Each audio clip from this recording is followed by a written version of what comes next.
Good evening, every one of us who are here in attendance. I want to use this opportunity to welcome you to FCA, First Choice Accurate Success Link. Like the name suggests, this is a link that will give you success. FCA is a success link. And when it comes to case study exams, you will get nothing but the best. Since November 2019, FCA has always been on its toes in preparing quality case study Preseen analysis that helps students all over Nigeria, even outside Nigeria like the UK, to help them to write their case study exam and pass successfully. We have students from different parts of Nigeria and outside Nigeria who can testify to the greatness that they have received from FCA when it comes to case study.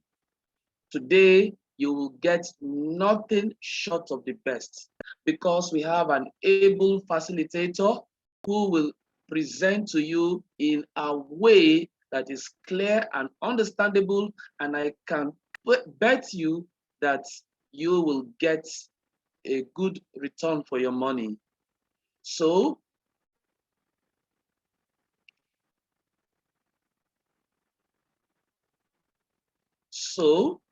while I will want everybody to sit back, relax, and take your pen and your paper in the hands, I want you to give your undivided attention to our facilitator, our able facilitator in the person of Mr. Ayomi Ladoku, who will be presenting this case study. Well, your exams is 4 hours, but a class, well, I don't know, it's going to be 3 hours or 4 hours, who knows? But just give him your undivided attention as we take you through this case study journey. And for those who are writing it for more than one time, this is your last bus stop. So while I take the back seat and listen just like you, I'm inviting Mr. Ayomi Ladoku to the podium for him to take over from me. So Mr. Ayomi Ladoku, the floor is open for you.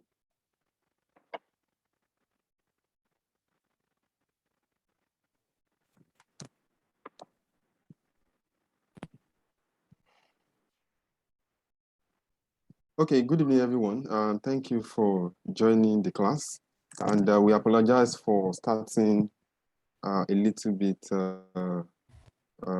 late, behind schedule. We're just trying to make sure everyone is on, so that we can also resolve whatever network issues that might arise. So I want to believe we are set for today's class. So hopefully we should end around 10:30 p.m. hopefully.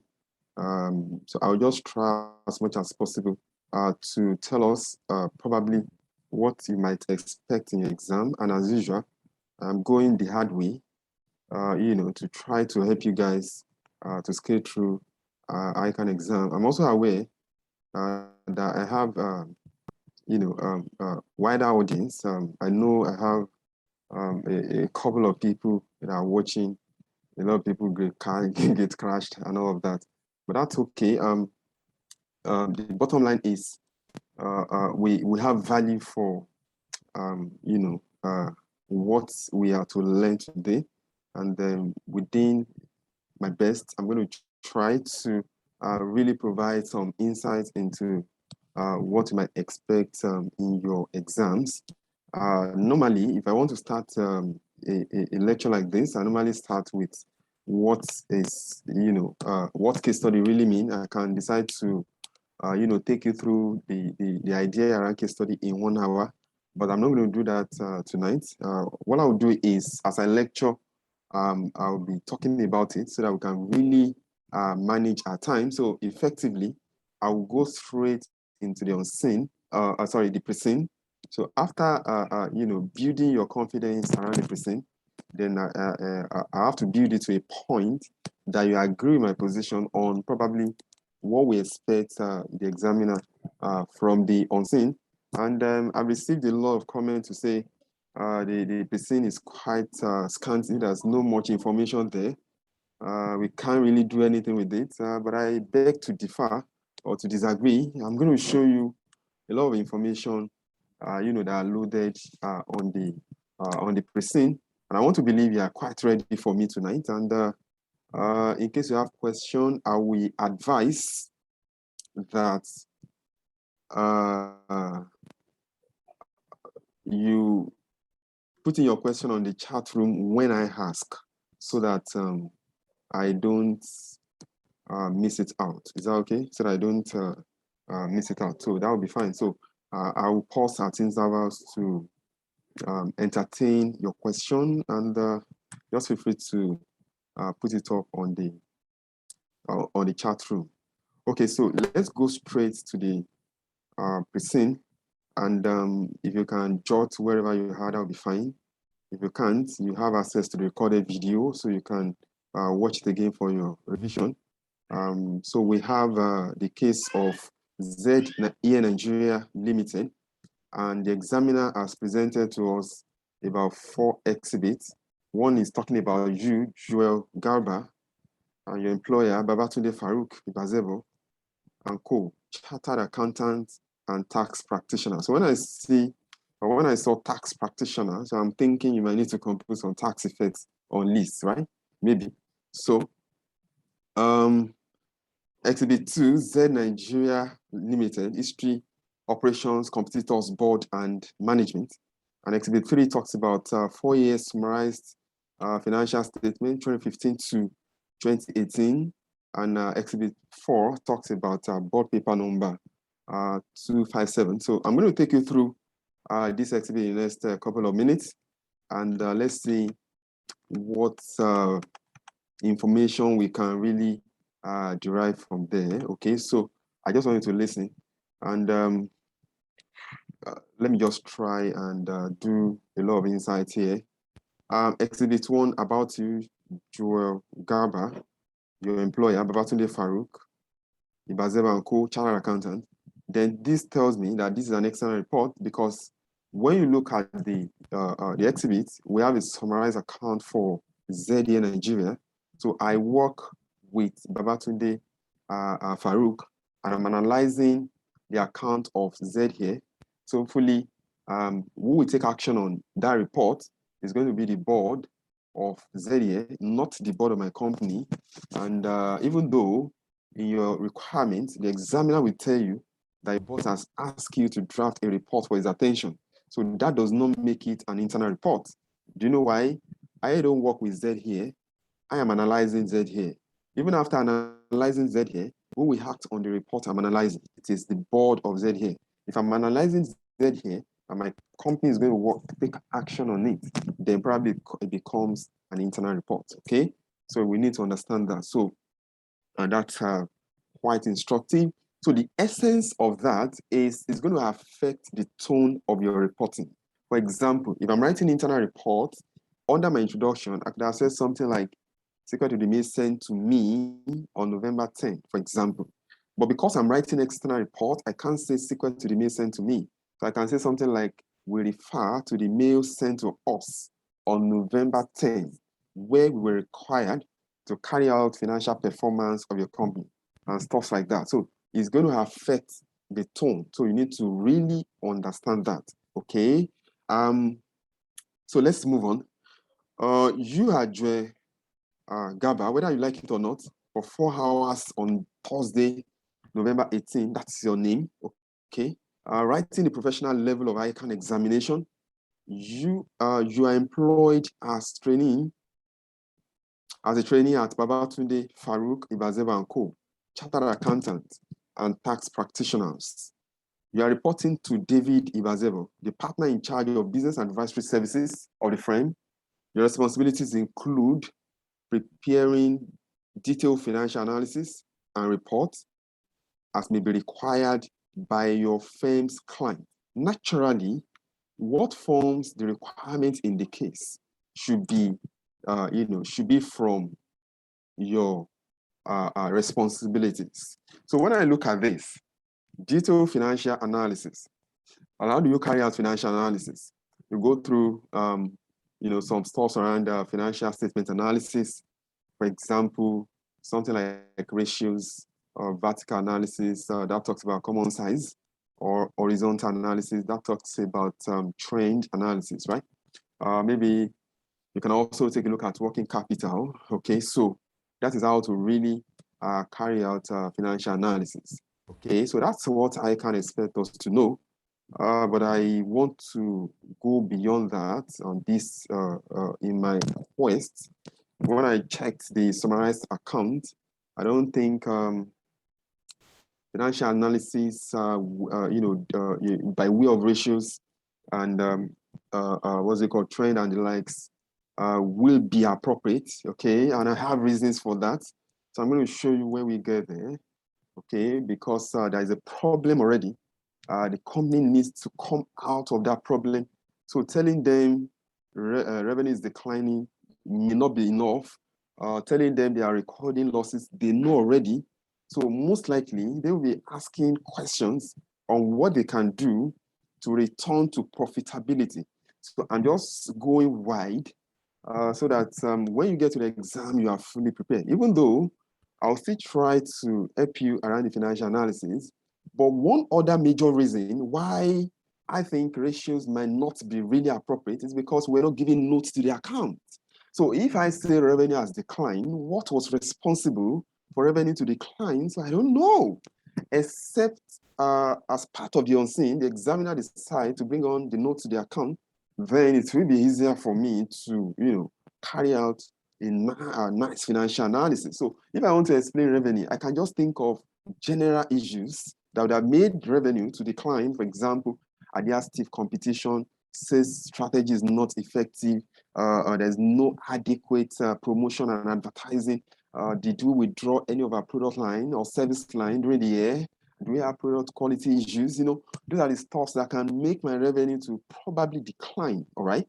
But we don't have notes to the account, so it's quite difficult for me to, really go around financial analysis. I'm building you somewhere, so just listen to me, okay? And so that I can really prove to you what I think the examiner might be asking. And if they also decide to go by way of financial analysis, then we are also prepared for that, okay? Now let's look at bullet 2. So I'll still talk more on that as we move on. Analyzing your client's financial statement, to identify areas of weaknesses and provide likely solutions to correct the anomalies. So the issue is, so normally if I carry out financial analysis, I will know the area of weakness. For example, I looked at gross profit margin, is it declining? Return on capital employed, the profitability of the company. So I already know where the areas of weaknesses are. So bullet 2 probably is complementing bullet 1, where you carry out financial analysis. So let's look at bullet 3.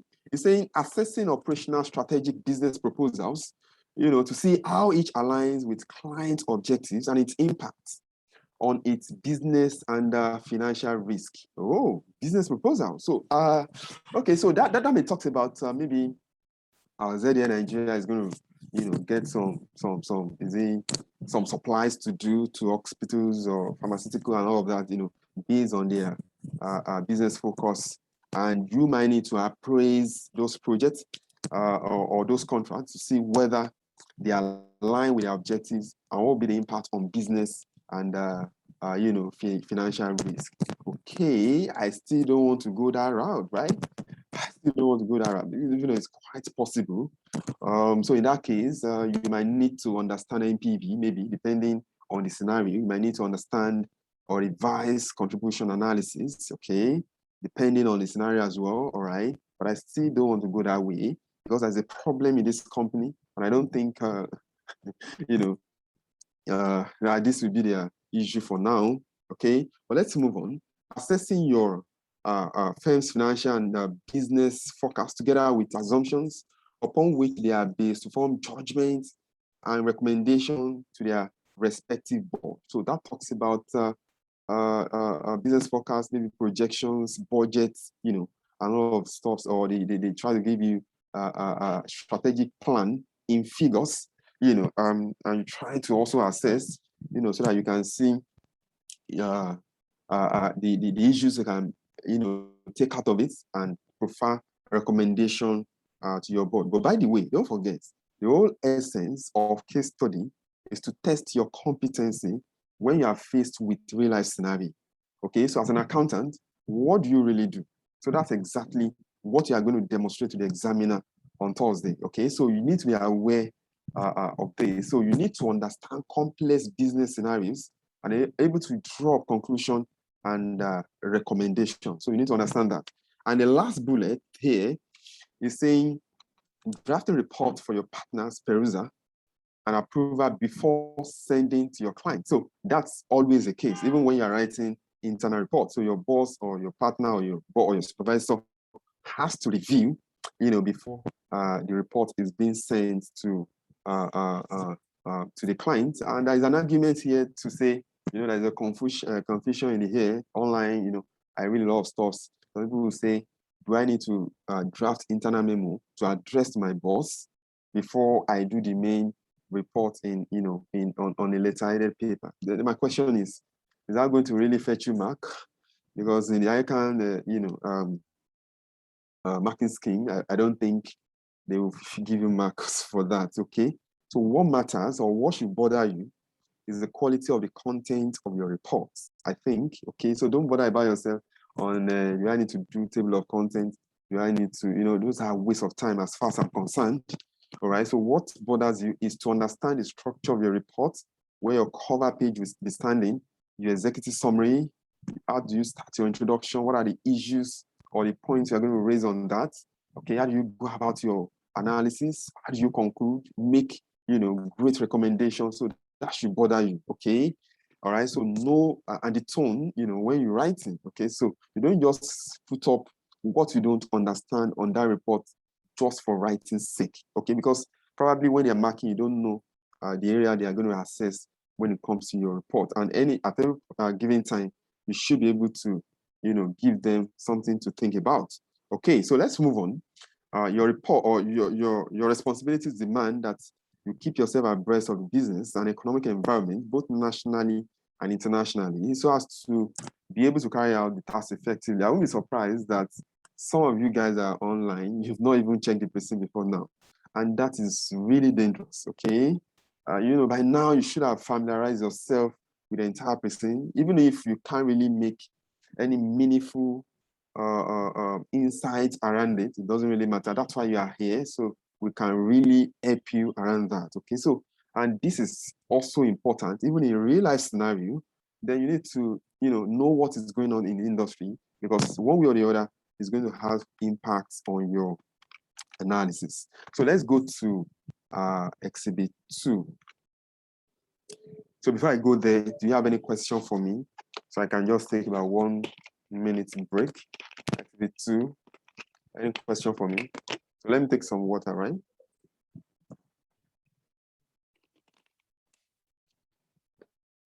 Okay, there's no question. So we can move on. Sorry if my face is not really is stressed, right? I just did about 4 hours Preseen analysis on the physical platform. So I'm really exhausted, but I like doing this. So I have regained my strength. So you don't need to raise your hand. Just go to the chat room.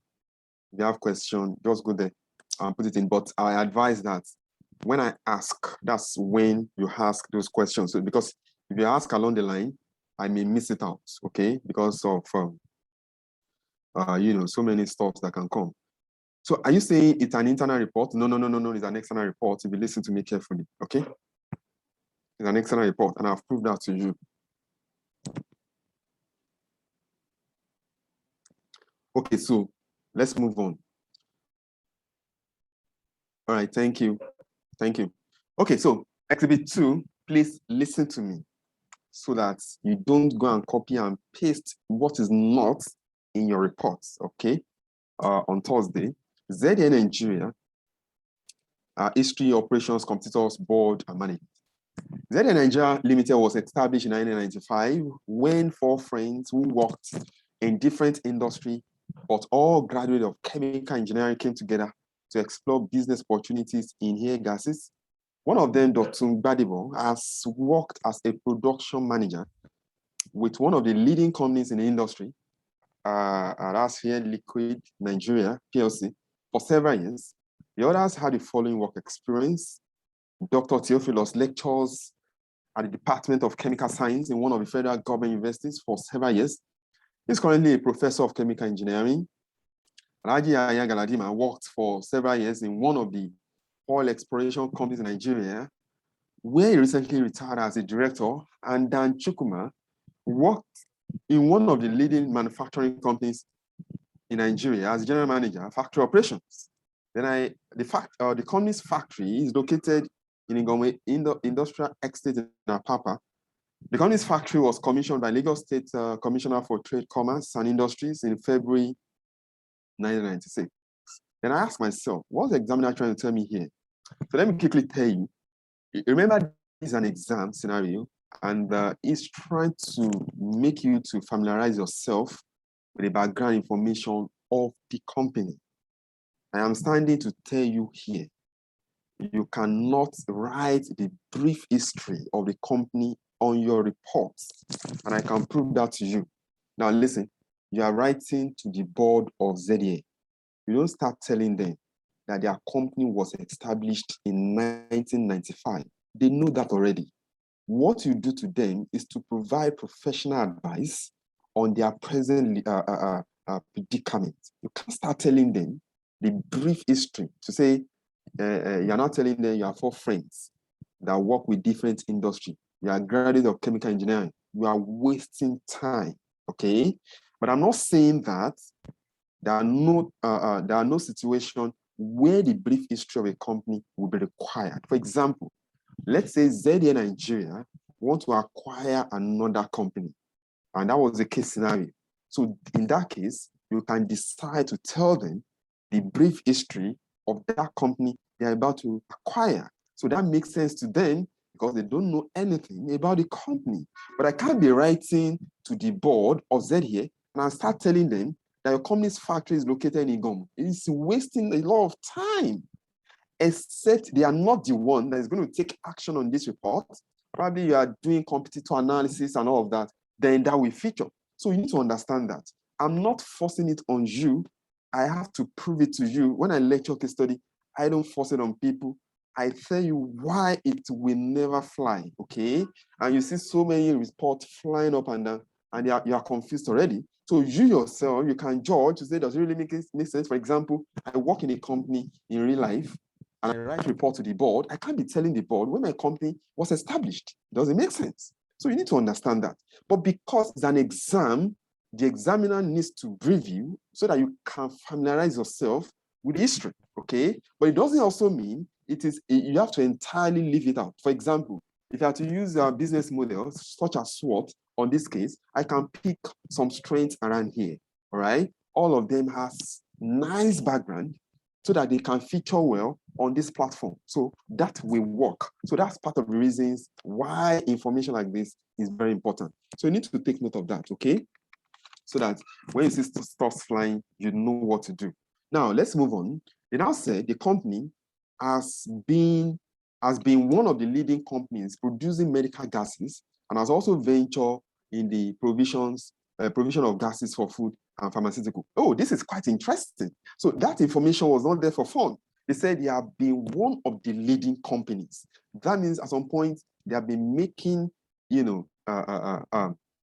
significant revenue. They have been profitable. Okay, then I can link this information with the accounts. If you check the accounts for the past 3 years, they are making losses. So what was the problem? Okay, so this information is quite important so that I can know that they have had past strong growth ambitions, okay, and all of that. So they have really performed well in the industry in the past because they said they have since been one of the leading companies. But there's another information that counters, this information here. So we're going to find out shortly. Now they now tell us about their business focus. So we have ZDA Health Care Products, okay? So they tell us what they do, nitrogen, monoxide, and all that. So don't let me waste time on that. They also talk about food and beverage, all right? Then they also talk about pharmaceutical industry. That is their business focus, okay? Except otherwise stated, this is not a revenue streams. It is their business focus, all right? Okay, so operations. So let's go to operations. So I don't need to read all of those technical jargons there, right? So you can play around that, okay? Now, so let's go to operations. I think I'm interested in the operations. When I was doing this at the physical level, I asked them, what issues can they pick up from the operations? They said nothing. They are just telling us about their process. I said, oh, really? Okay, so let's find out whether we can have some issues around here. The operation of the company involved following activities. Here it's collected directly from the atmosphere. Collected here is compressed using a compressor. Okay, water is separated from the air collected, collected and compressed. The resulting here is passed through evaporation, cooling, and chilling. Water is separated from the air again. Carbon is filtered from the air. The air is now made to pass through the process of drying using air dryers. Dust is then separated from the air. Air is separated to give liquid oxygen and argon gas. Then the liquid oxygen is then pumped into oxygen cylinders. Okay, so what issue can I make out of here? Well, I can think about risk here. I can think about some ethical issues here. Now, if a process is missed, for example, air collected is being compressed, this compressor can be faulty or is not doing the what it's supposed to do, okay? Water is separated from the air and collected and compressed. If a process is missed here, it could spell doom for this company, okay? Issues around even pollution, air pollution, water pollution, emission, might also be so significant in this industry, okay? So that's probably why that information you're having there might be important. So that could be risk issues, that could be ethical issues that you can decide to pick up, from there. Even though I've done all of that for you, okay? But I'm just trying to prove to you that there are so many information on a Preseen that you can really play around. So let's look at competitors. So we're told that ZA has the following competitors in the industry: Air Liquid Nigeria, Air Separation, BOC Gases, Apex African Gas Nigeria, Sona Industrial Gas, Sabine Industrial Gas Limited. Now, what is this telling us again? Like I would say, those information are not there to make the pages to be more. No, there are reasons why they are there. I think I can relate this competition or these strong, leaders in the industry might be responsible or might be one of the reasons why ZDA is underperforming, okay? Why their revenue is declining. Most likely they have stiff competitors, all right? And they are struggling. In fact, I can also link it with what you have in Exhibit 4, when they said in order to compete with new entrants, they have decided to import new plant and machinery. This is the link now. So that could tell you that they really have strong, competitors in the industry, and that could be a threat to them if you have to use something like SWOT analysis and all of that, okay? So now, but let's move on.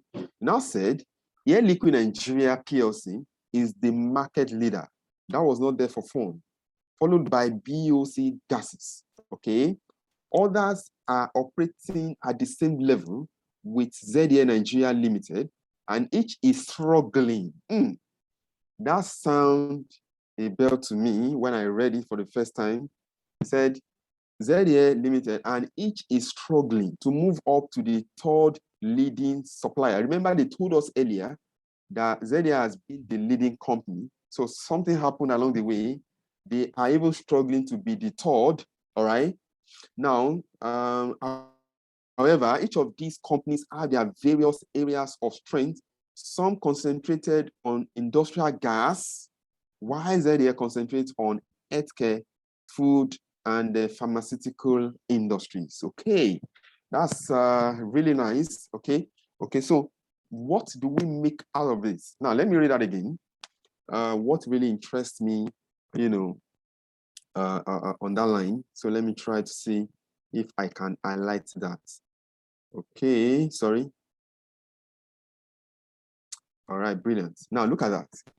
Others are operating at the same level with ZA Nigeria Limited. Everybody, so in fact, most people would have read this and pass. You read it and pass. So that's why I say the Preseen is meaningless. It doesn't have information. A whole lot of information are there.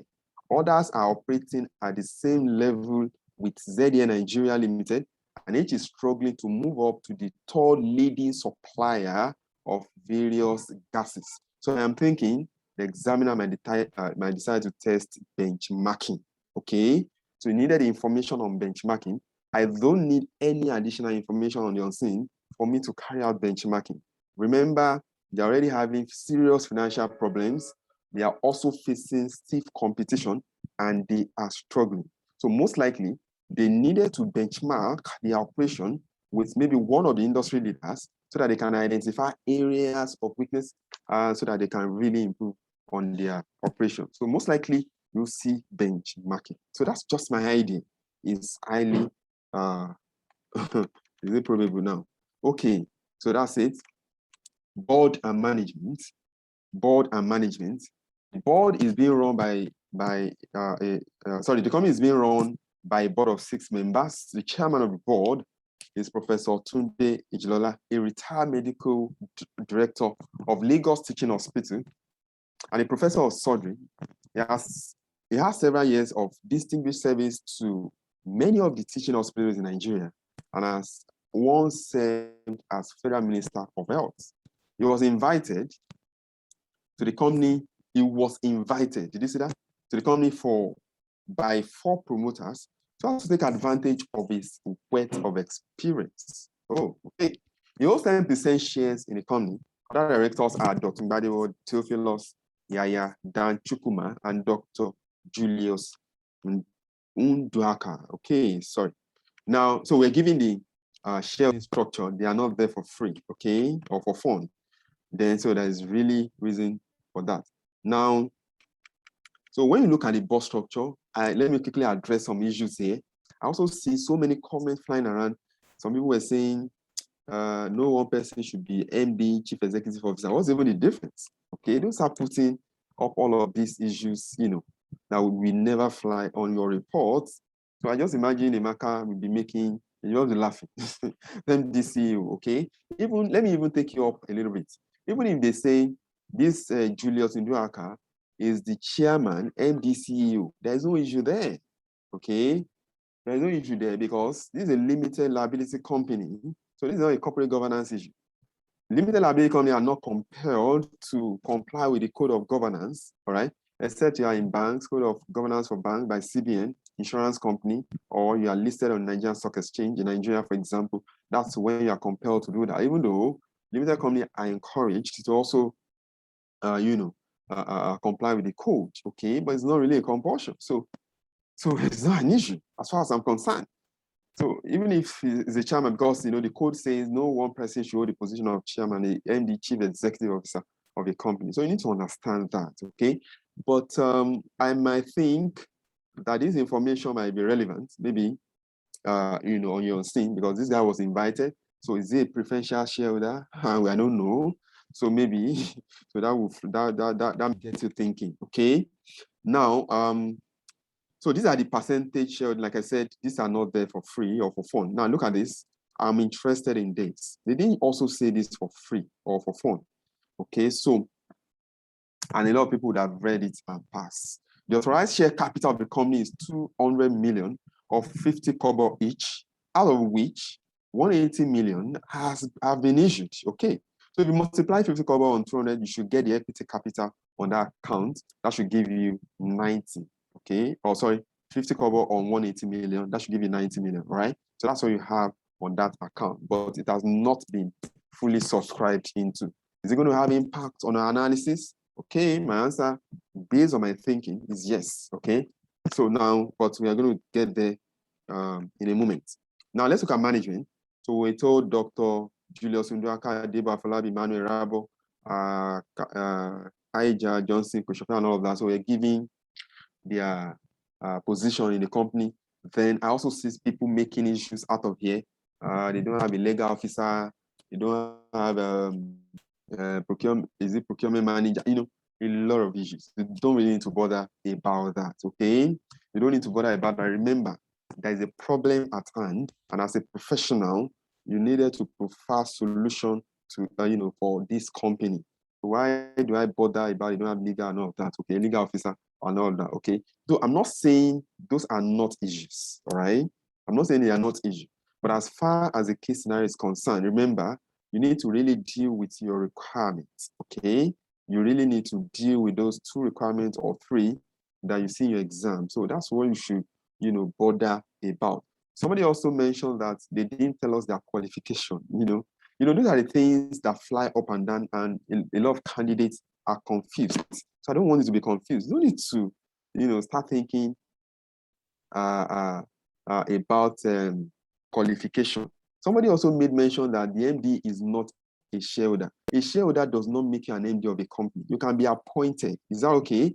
It was because of agency problem. That means the agent of the company, the tendency that they will not act in the best interest of the company. That's why they introduce something like share-based payments, okay, for directors or for management, so that they can, it can encourage them to act in the best interest of the company. So most likely, I don't really need to be a shareholder to be the MD of the company. If I have it, that's fine, but that's not a criteria, okay? That's not a criteria. For example, in my company, we just had a new MD that was just appointed last December. He never had a share in the company, okay? So that's not the criteria. It's even a PLC, okay? Not even a limited liability company. So you need to understand all of this, all right? So I don't want you to start putting up, what will not fly for the examiner, and they are just, wondering, and I don't want you to come back to rewrite this exam.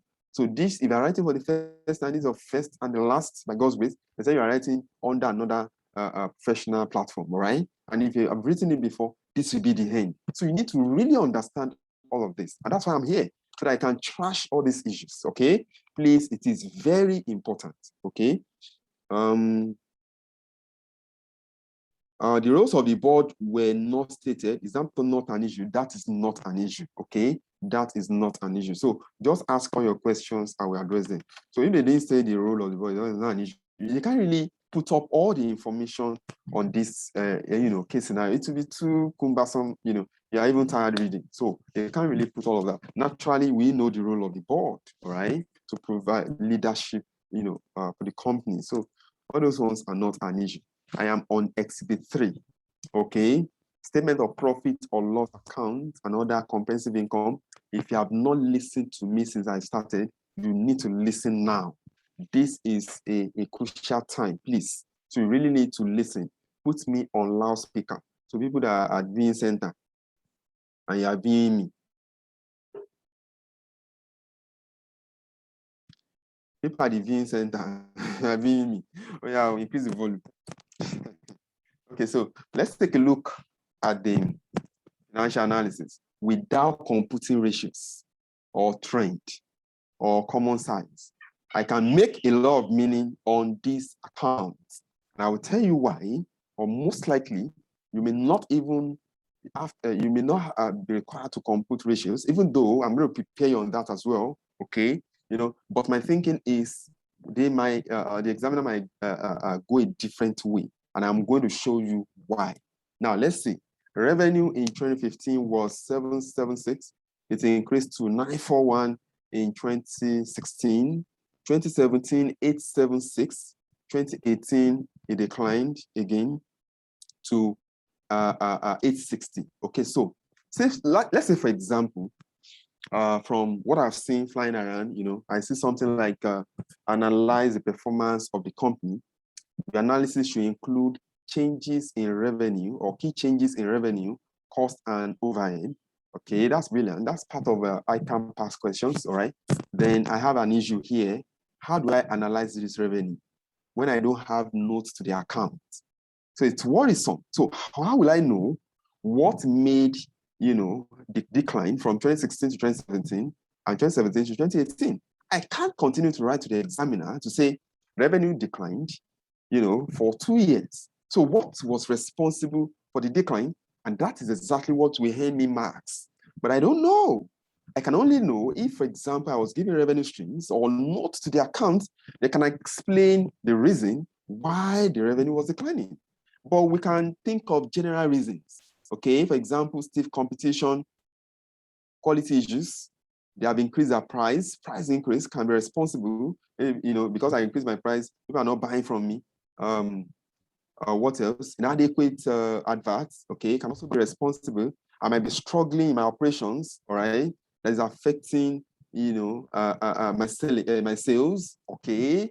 Then this revenue, I can also link it to my inventory. Is my inventory increasing? If the answer is yes, does it mean some of my inventory have expired that's making me not to sell?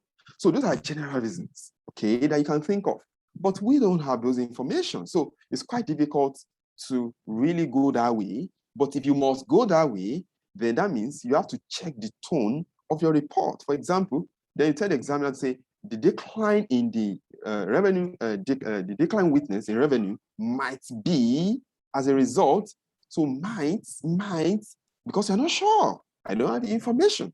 But if I'm sure, I just say it's a result or as a result of, this, because I have the information.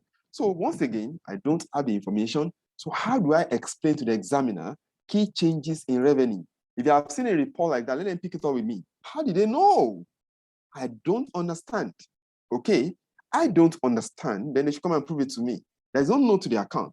But don't get me wrong, if you get onto that unseen and there were notes to the account, it's going to be easier for you to analyze. As far as I know, listen to me carefully. If you are carrying out financial analysis, you must do 4 things, okay? You must do 4 things, and I'm going to show you why probably you have been having 15 or 20 or 25 in your case study. If you must do 4 things, but most likely, most students or candidates will only do 1, and I will show you. Number 1, when you're analyzing financials, gross profit margin, return on capital employed, net profit margin, asset turnover, whatever you are computing, okay, you must tell the examiner or whoever you are writing to what has happened. Is revenue declining? Is it increasing? Is it fluctuating? Or is it static? All right. So that's the first thing you're going to do. For example, the review showed that revenue declined by 20% between 2017 and 2018. It further declined by 60% between, everybody can practically do that. But that will only fetch you half mark. Okay, half mark.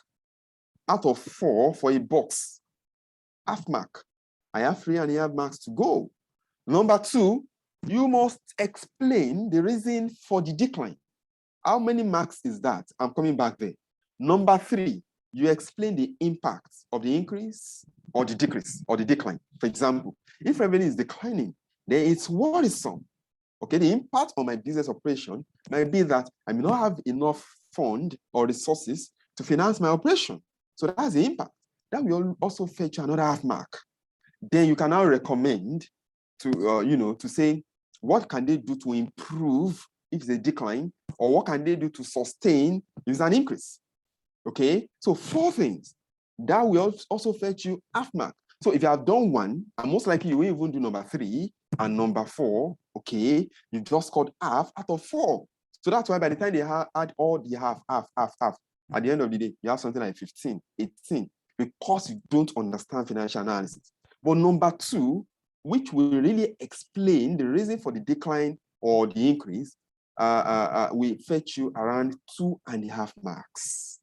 2.5 marks. Even if you have done number 1 point by explaining what has happened, you have a half mark, and you're able to do number 2 very well, why it was so, you have 2.5 marks. That is 3 already.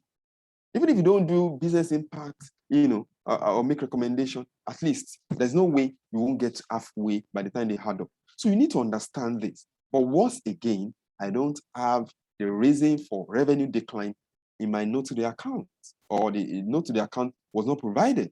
So how do I explain that? Okay, so it's worrisome for me. Look at cost of sales. Cost of sales increased throughout the year. That can easily be explained. Maybe cost of raw material is going up, okay, and all of that.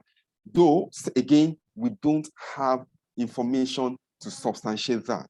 It's also worrisome for me. Gross profit. Well, I can explain gross profit. I can link it back to revenue, and I can also link it back to cost of sales. Maybe that's fine. So we have other income. What makes up other income? We don't know. Operating expenses was stable between 2015 and 2016. When it comes to 2017, it declined significantly. Then it went up again in 2018. What was responsible for that?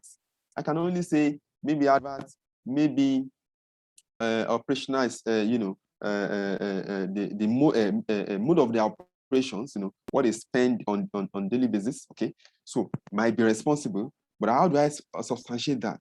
So then again, how do I carry out financial analysis? By ratios or common size, because the issues is already there.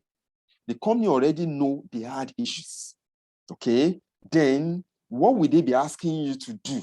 That is the unseen, and we need to really figure it out together tonight. And you need to really understand. But because for me, I don't think you get to that exam and you start telling them the operating expenses is going up, cost of sales is there already. Okay, then there was an operating administrative expenses. It went up between 2015 and 2016, went up again in 2017, and witnessed a slight fall in 2018. But if I may say, this is still high. Okay, admin expenses. So what constitutes that? I don't know, because there's no note to the account. So how do I analyze this? It's not a problem, right? Okay, let's move on. Then because of that, 2016, 2017, 2018, the company recorded loss. Oh, high operational costs. Remember, up to 2015, they made profit. That can support what they said earlier when they said the company has been the leader in the industry.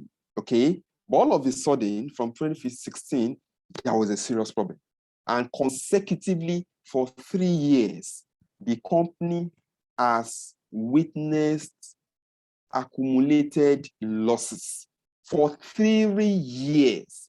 Listen to me. What is profit? Ability of a company to make profit in a particular year.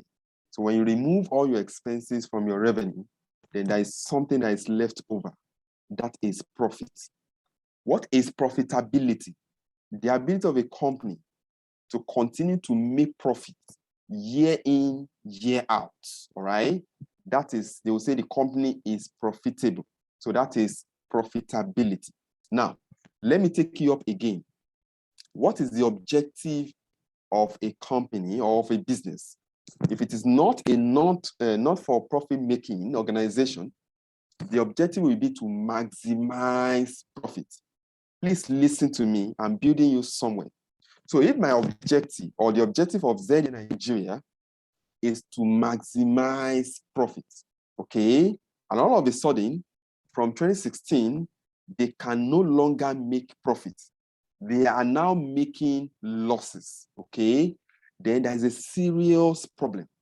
So in my thinking, I don't expect that, it's just my thinking. I don't know how ICAN is going to really, come here, but I'm just thinking that I don't expect that we will now still carry out financial analysis like we used to do to say, this is what has happened. They know already what has happened, or probably why they are accumulating losses. If it was to be maybe in 2017 loss, they made profit in 2016, 2018, again, they are already in profit, then I could say, oh, wow, that's nice, okay. But they have consistently made losses, which implies that their going concern is threatened. They are at the brim of liquidation. I'm sure you are getting the gist, right? If you're not, you really need to understand this, because you don't need to cram anything. As far as I'm concerned, I have a question here. Sorry. Just wait for me to, ask you to ask question. But somebody is saying, can both gender diversity be regarded as ethical issue? Once again, no, because it's a limited company. Okay, so you don't need to. You don't have issues around that. If it's a PS now, you can be talking about gender. diversity. But they call it board diversity actually. Okay, that's fine. Okay, so if I can no longer make profit consistently for 3 years, this is a serious problem. Going concern. So I think it's going to be beyond mere analyzing the financials. Even if you are going to analyze the financials, you really needed to tell them what they must do to return to profitability. And the question now is this: what will this company do to return to profitability? Because without computing ratios, I already know their problem. Even though I don't have sufficient information to explain why this has happened, but I know their problem already. What is their problem? They are recording losses consistently. What it means that the business objective can no longer be achieved or is no longer achievable. So it's either the business goes to liquidation or there is what we call business reorganization, which will now require capital reconstruction and reduction. So my class, most likely, the examiner is going to test you on capital reconstruction. Let's go to the financial position and let's see again whether that position is going to be supported by what we have in that account. Okay, so let's go there.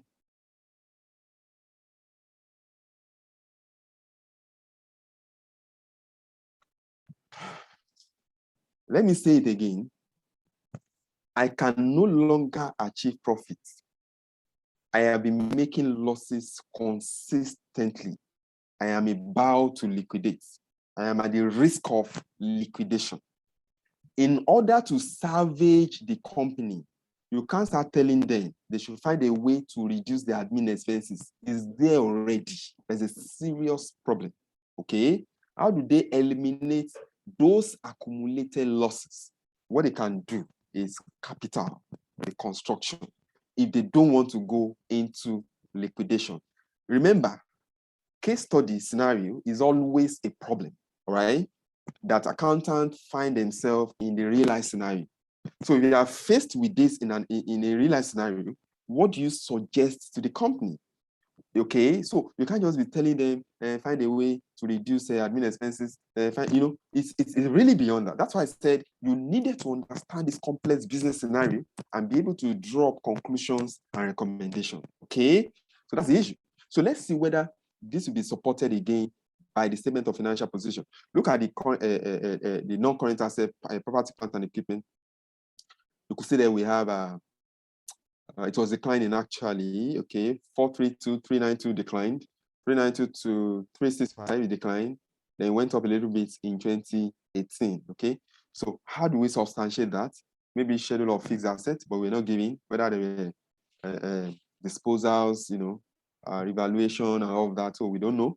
Okay, intangible assets, no other assets, we don't know. So I can tell you for free here that if you get to the exam and note was not given again, then you can exercise professional skepticism. Okay, then you have current assets, inventory. Can you link this inventory back to the revenue? So they have a huge amount of inventory, in my opinion. So most likely, are they not selling? What's really going on? Are they expired? You don't also know. Trade and other receivables. Okay, that's also quite significant, even though it fall a little bit in 2018. Okay, they still have some amount of money in the account, 29 million. Okay, now look at equity. Let's go to equity section now. Equity share capital 90. Did you see? Did you get that? How they got the 90? 50 kobo on the issue share. That's 180 million. So you get 90. Then we have share premium. Then I'm asking, how did they get share premium? Did they issue above the market price at some point? We don't have those information. Again, how do I carry out financial analysis? Then look at retained earnings. Have you seen retained earnings in the current year? 459. It has eroded. The accumulated losses has eroded the value of the company. In fact, this company is dead. I can tell you that. This company is dead. Okay? So in order to revive this company, are you still telling me you'll be telling them the return on capital employed has declined or has gone down? Revenue is that what you'll be telling them? They know already. They have accumulated losses, which has also affected the value of the company. Again, capital reconstruction. That's the only way to salvage this company. Okay. And let me tell you now, if you must do capital reconstruction, 3 conditions must be met. And that's exactly what you'll be discussing on your report. Okay. No creditors must be worse off than they should have been if liquidation was possible. Okay. You can never be worse off as a creditor under a capital reconstruction scheme than it would have been if it was liquidation. Number 2, there must be tendency that the company will return to profitability. That means you must do a proper assessment of financial viability of the company. Number 3, the proposed capital reconstruction scheme must be fair to all stakeholders, okay? It has to be fair to all stakeholders. The question now is this in practice. What is fair to me may not be fair to you, okay? That's a challenge, but that doesn't mean the capital reconstruction scheme will not still go on. So we need to understand all of this. And remember, before it can be done, you also need to tell them that they need to check the articles of association if capital reduction is allowed. Also check the provisions of CAMA, okay, to be assured that they are in line. It must be approved by the court, okay? And the members of the company must also approve that by special resolution. So you need to really understand. I've done all of that for you in your report, actually. I'm just trying to keep you abreast of what to expect. If you differ that there is is not going to be capital reconstruction, then I will show you again on another slide why it's going to be capital reconstruction. Because in my head, I don't think I want to come online and start telling you do ratios, do this. Like I said, I'll prepare a report on ratios, all right? So that I'll just give general reasons why it has declined and all of that. So if the examiner goes that way, then you are fine. If they come this way, which I think is the hardest way, then you are also fine. I hope you should appreciate that actually. And that is why this is FCA, okay? Okay, so that's fine, right? So many comments. Oh, don't worry, you have the access to the recorded video, so don't worry, you go through that because we have a lot of stuff to discuss, okay? Okay, so let's go to Exhibit 4. Let's go to Exhibit 4. Let's go to Exhibit 4. Thank you very much for people that are hailing me. Even I can't really see all of your comments, but thank you so much. I appreciate that. Okay, so let's look at Exhibit 4. Purchase of plant and machinery. Part of the strategy of the board, part of the same way I read it at the physical class, I don't know. Part of the strategies approved in the last board meeting to revamp, look at it again, to revamp. Oh, okay. Even though revamp might not have deeper meaning like reconstruction, but that's to tell you a lot of issues going on. Okay. To revamp the company is the importation of a modern plant and machinery, which will enable the company to compete effectively with new entrants into the market. Did you see that? Did you see that? For them to come, that means they said they are struggling. They are struggling, benchmarking again, for them to really improve on their corporate performance. And when we thought new entrant, a lot of people were talking about maybe Potters 546 and all of that. You see, if they are going to go that route, you need information, more information to do that. But I don't think that will be the case. But for benchmarking, you don't need any other information. All you need to tell them is the process of benchmarking, types of benchmarking, and which one will be suitable for the company. I have done it for you. Just go and find a way to learn it. It's as simple as that, okay? So that's what I think. So you need to understand. However, as a result of the company's financial problem, current financial problem, did you see that? The possibility of importation through own funds. Why is even the fund or bank loan? Why can't they go for bank loan? They are not profitable. Once again, hey, because bank will only lend to a profitable company, even if your revenue is declining, they will lend you money, but you are not profitable. How did they lend you? That's why they cannot use bank loan So you also need to understand sources of finance, okay? And that's why you need to take lectures. You know, a lot of people, they don't really like taking lectures for case study. I don't know. You can easily link it back here if you have taken, full lectures on case study. Because if I have taken my lectures, for example, I have taken you sources of finance. You don't just wake up and say, my company needs loan. No, you don't say bank overdraft. No, you need to really look at the business needs. Is it short-term investment? Is it long-term? Okay, long-term investment.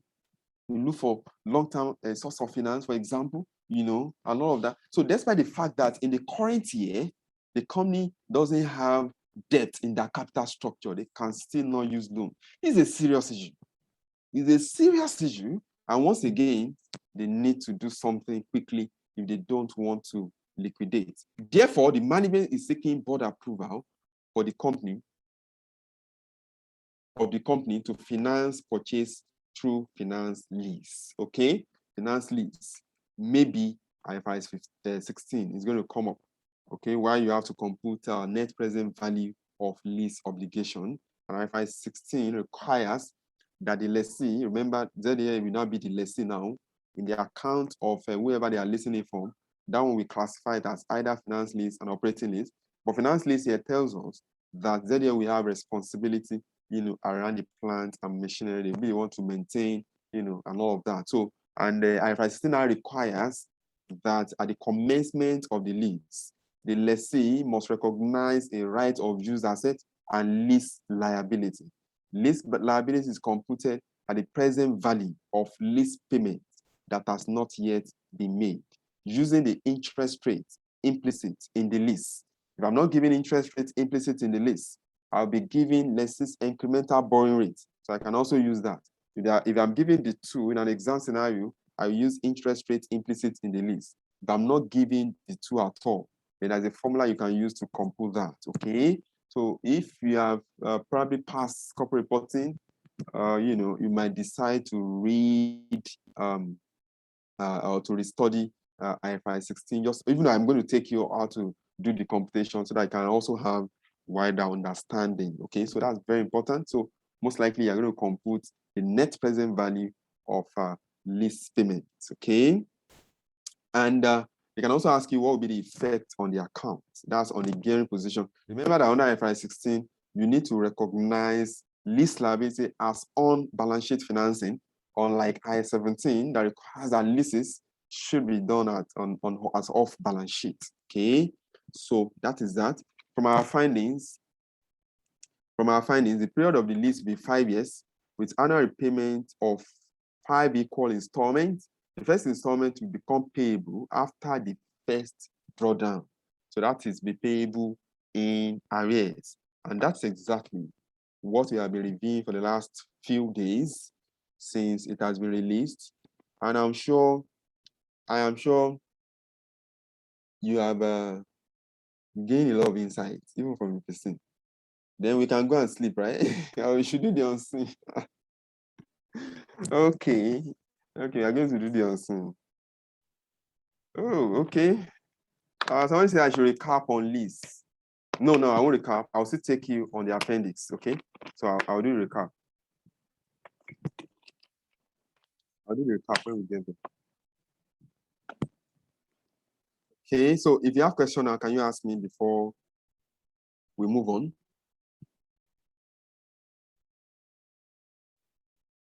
Don't worry, I think I'm seeing some comments on lease. I will still do it, okay? I'm just bringing your mind. Okay, somebody said, I guess they might ask us to decide whether the company should lease or reconstruct. Oh, well, I don't think so. Lease is another strategy entirely. I can't lease, and the lease arrangements will take me out of my present predicament. No. I'm leasing because I don't have the fund to buy. Then I'm delaying my payment. But it's going to have implication.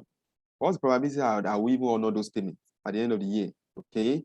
My operating expenses will increase because the finance cost on the lease will be charged to my income statement. Depreciation on right of use asset will be charged to my income statement. I have large amount of assets I'm going to report, and it's going to also come onto my gearing, even though it will not have significant impact on my gearing position. So you need to understand how it works. So capital reconstruction is a is a financial reconstruction where you try to revive a company from collapsing. So there are two different strategies. Okay, so I don't think they can say, should they lease or reconstruct? No. Okay, so understand that. Thank you. Okay, so let me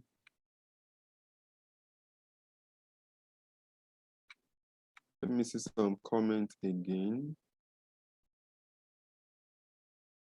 Now, somebody is asking a question here.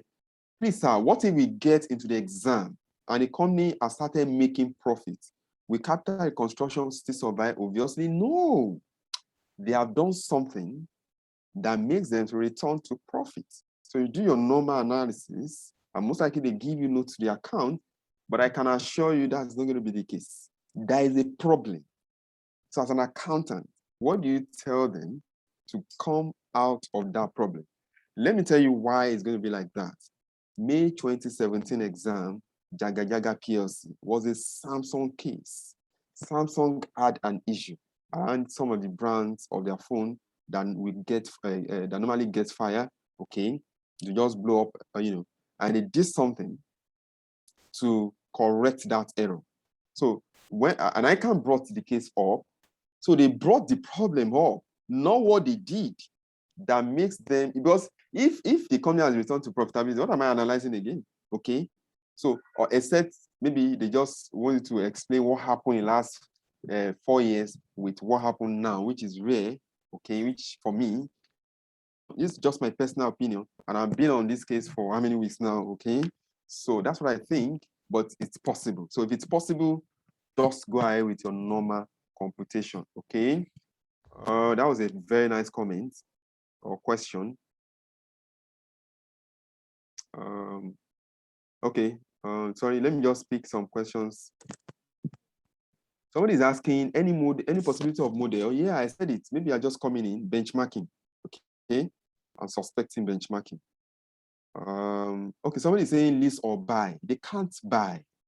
Okay, if they are not in financial problem, then you can think of lease or buy. But there's nothing that is not also possible. Okay, so they can bring on some other information to say compare lease or buy. So you compute around if they want to buy, how much you require, you look at the cost and all of that, okay? Then you do your normal lease computation. Then which one is lower? Then you can say they should lease or buy, okay?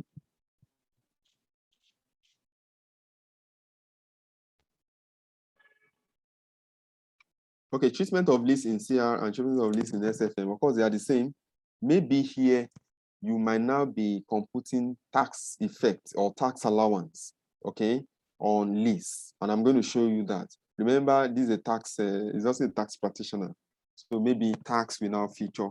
So I'm going to tell you. Sorry, I'm just picking questions I can see. Sorry. In case I didn't answer your question, you have my contact, so you can call or send a chat to me. Somebody is saying, what about lease or right issue? Thank you for that question. Listen to me. Don't go there and recommend right issue. This is not a public limited company. What you can say is increased number of shares. Don't use the word right issue, okay? Don't use the word right issue. I'm begging you, okay? All right, but you can recommend. I'm going to tell you how to the capital construction scheme you can propose. Okay, maybe about 4 of them. I think I did 2 on this paper, so we can do about 4. Okay, so one of them is to increase the number of shares, and if you are increasing, then you need to check whether CAMA allows that. I think in the current CAMA there is no limit again. Okay, if you are reducing, you have to also check CAMA, and it has to be approved by the courts, all right? Because it's going to be a criminal offense. Okay, so that's it. Somebody is saying I should drop my contacts. Okay, let me do that in case you can see it. That'll be fine. Thank you. Okay, so let's move on.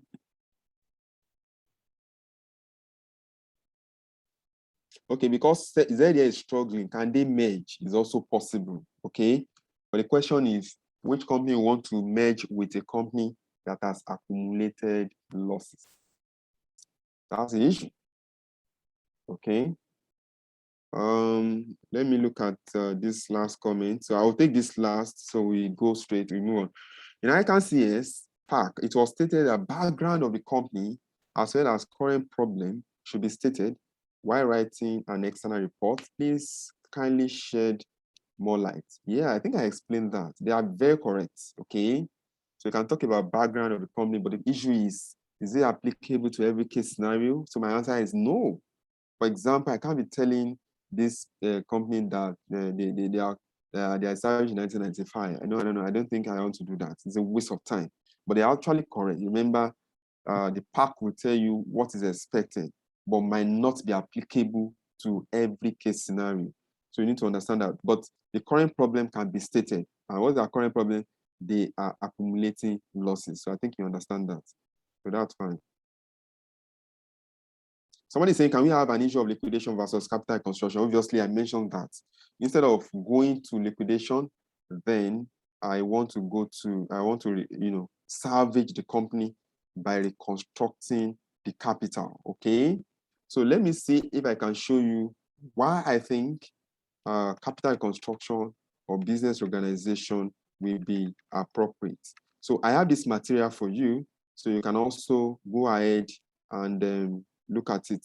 So I'll just read some aspects of this material so that let's see whether we can also link it back to the case scenario. The Chartered Institute of Secretaries of India define corporate structuring as the process of significantly changing a company's business model, management team, or financial structure to address challenges and increase shareholders' value. In this case, shareholders' value has even been eroded. Okay? Now look at this again. I'll just select and read, okay? So that you can link it back to the case. Look at this again. Then the purpose of corporate restructuring is to increase the shareholders' value or to persuade creditors not to call for liquidation of the company. Okay? Are you seeing the linkage now? Okay. So now listen, corporate restructuring, you can read more, at your leisure so that you understand better. Corporate restructuring is often divided into two. Operational restructuring, that is where benchmarking will fly, okay? Then financial restructuring, that is where capital restructuring will fly. Did you see now? Okay, so I'm just trying to read some.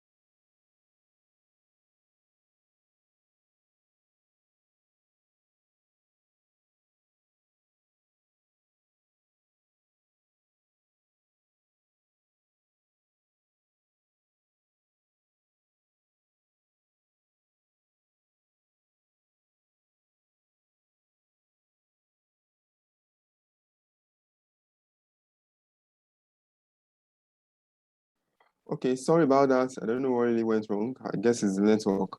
Okay, sorry. So as I was saying, financial restructuring involves, okay, I think I read that. You now say, financial restructuring may take the place in response to a drop in sales. Remember, their sales is dropping, or due to slow economy. Financial restructuring may mean refinancing every level of capital structure.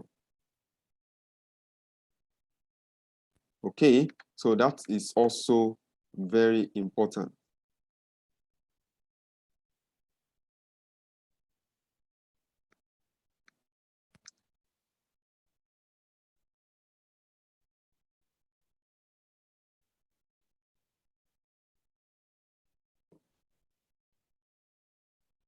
Okay, so sorry, you can read more like I've said. Now let me read, look at capital reduction. Now look at this.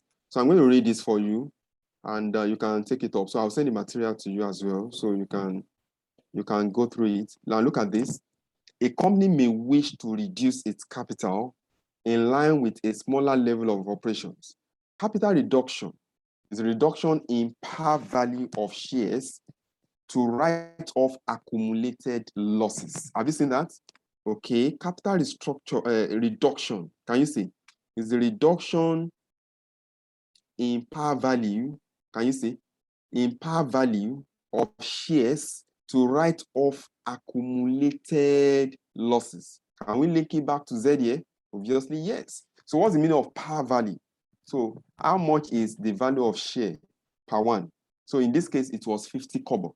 So you can say, you can recommend that it should be reduced to 1 kobo. So that's a reduction, even though I still have my number of shares, but the value has reduced so that they can use it to eliminate those accumulated losses.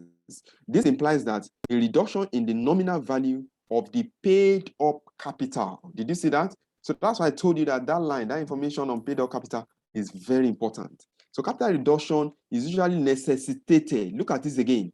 Capital reduction is usually necessitated by accumulation of losses that has eroded the value of the company. Did you see now? I guess we can link it to ZA. Are you seeing it now? Capital reduction may also be the result of extensive fall in the value of asset of a company, which forces the company to revalue its asset. So that's what I think.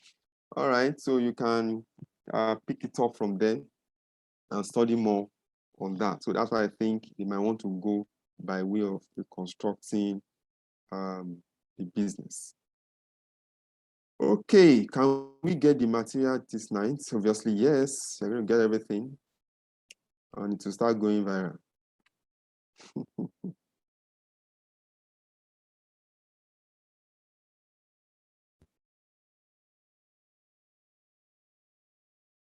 Somebody says merger and acquisition, not a great possibility. Yeah, why not? It's possible.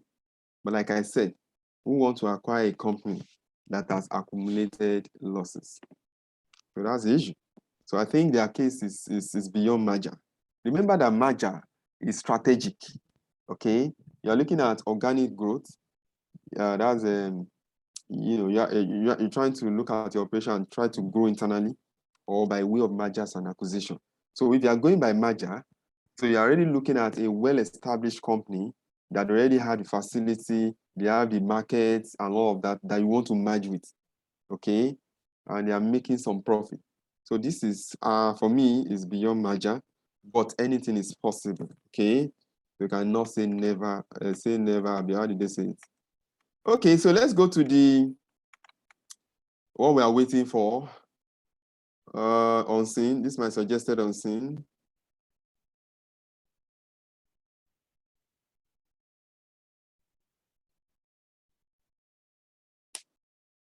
Email. Your exhibit 5 is going to look like email from David Ibazebo. That's your boss to you, Joe Gaba. That's what I think is going to come. Then you're going to see letters from the managing director of ZDA to your boss, David. Then note to summarize statement of financial position of ZDA Nigeria for 2018 if they go by way of capital reconstruction. If they're not going by that way, then most likely you see another year's account and probably notes to those accounts. Okay, but I want to go the hard way. Then Exhibit 8, preliminary findings on proposed capital reconstruction by the directors of ZDA Nigeria, then purchase of plant and machinery, that's the lease contract agreement, and future strategic plans of ZDA Nigeria. So that's what I think. So most likely you have additional 6 exhibits, or maybe 4, or maybe 5, okay? So I just hope it's going to be like this, okay? So let's look at our exhibit 5.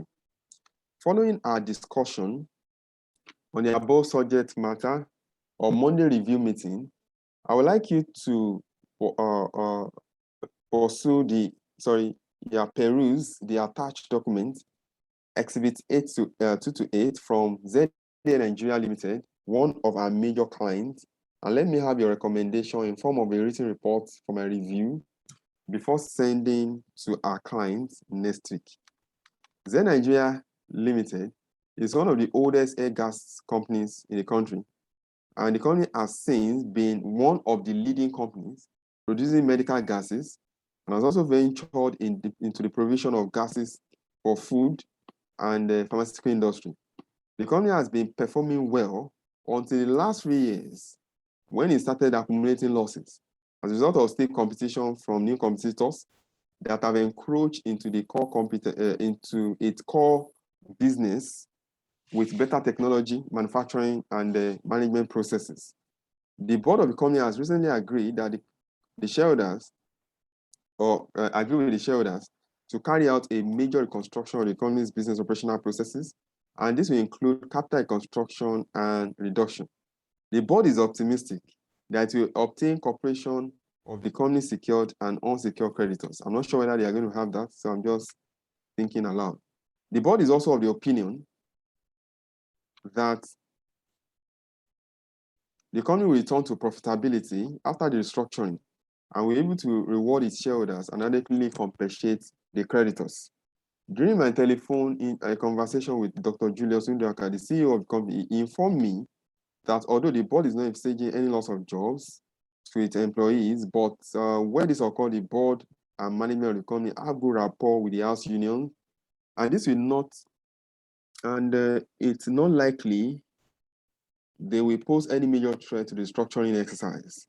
To further strengthen the company's ability to deliver after restructuring, the board has also decided to benchmark 3 key areas of the operational processes with the best in the industry and possibly with the best global practice.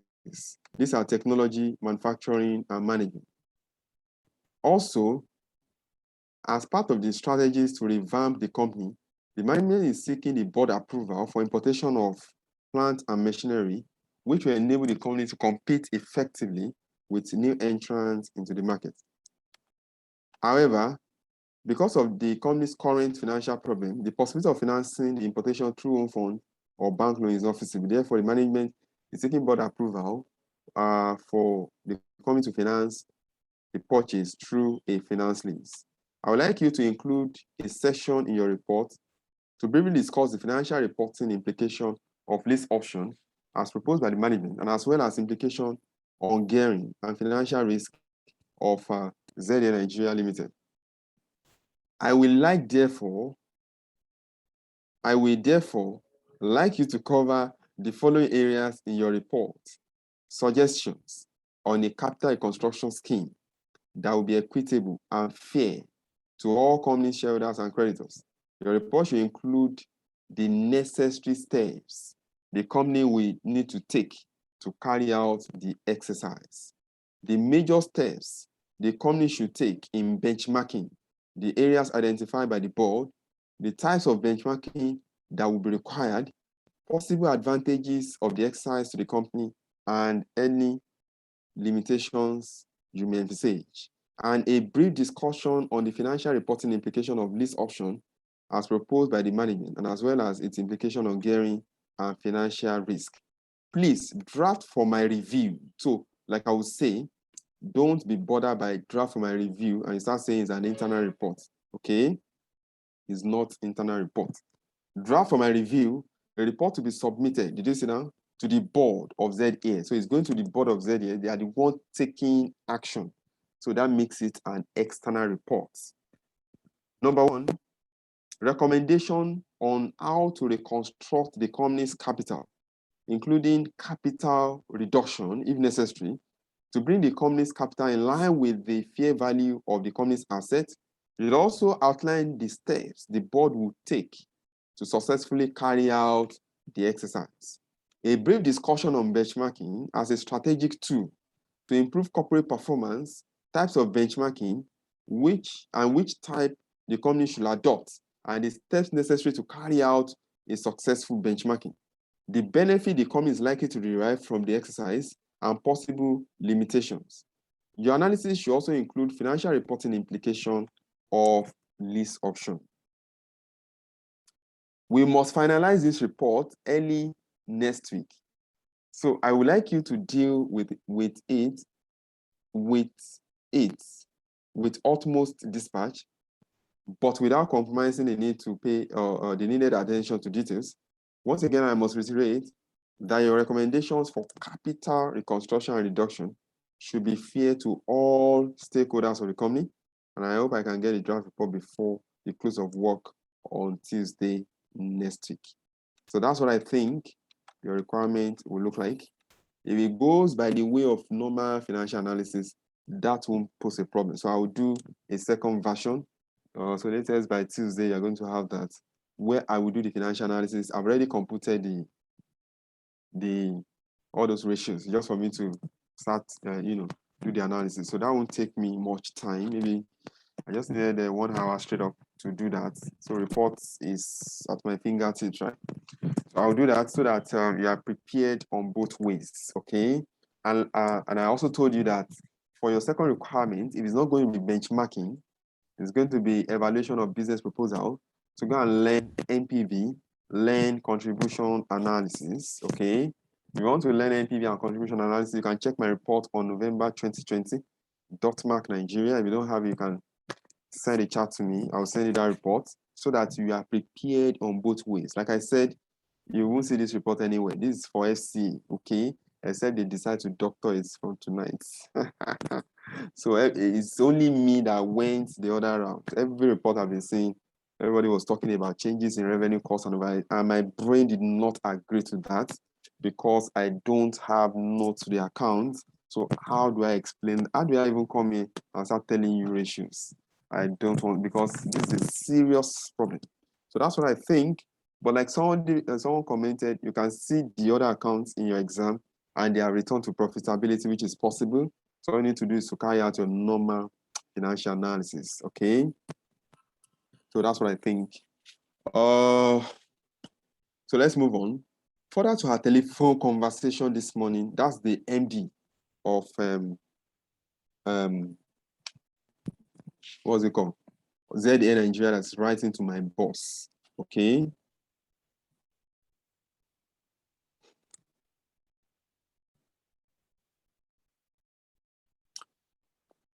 Our desire to carry out a restructuring of the company, we shall be grateful if your firm can give us professional advice on 3 key areas of this exercise: capital reconstruction and reduction, benchmarking, and finance lease option. As you are aware, ZA Nigeria Limited has operated successfully over the years, and the company has since been one of the leading companies producing medical gases.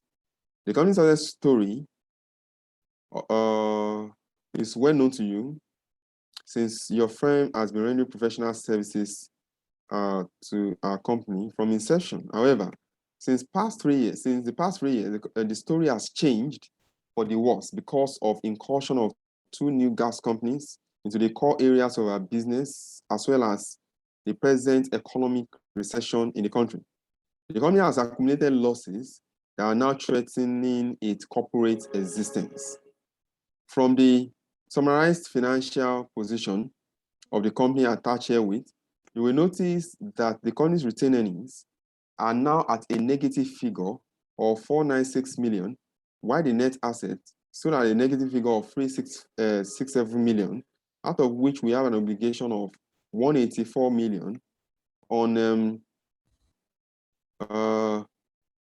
interest-bearing loans and borrowing. Besides, the company currently has negative working capital of 944 million. You can check the account in 2018. Remove current asset from current liability. You will get 944 million. So you can test that, okay? Now, last annual general meeting, the company's shareholders gave approval. Now, that also tells me that these are serious problems, okay? So these are serious issues. So they need to take drastic action to revamp the company. The company's shareholders gave approval to the board and mandated it to do everything possible to restructure the company, including capital reduction, if necessary, to bring the company back into profitability. They also expressed their preparedness to subscribe to new shares if called upon. As a result of this, the board has reached out to the creditors of the company.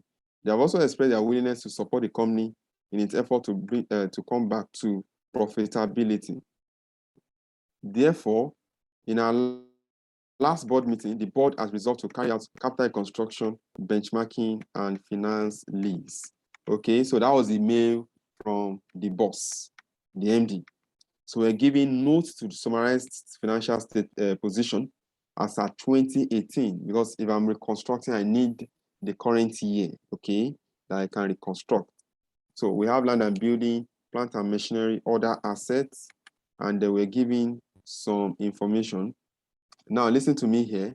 I brought in interest-bearing loans and borrowing. If you notice, it's under current liability in the account.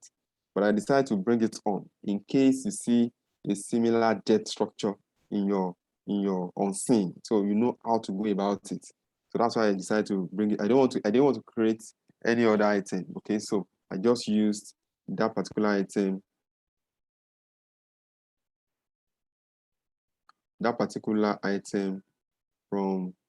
from there.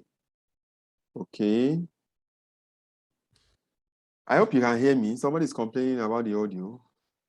Someone should just confirm you can hear me clearly, please.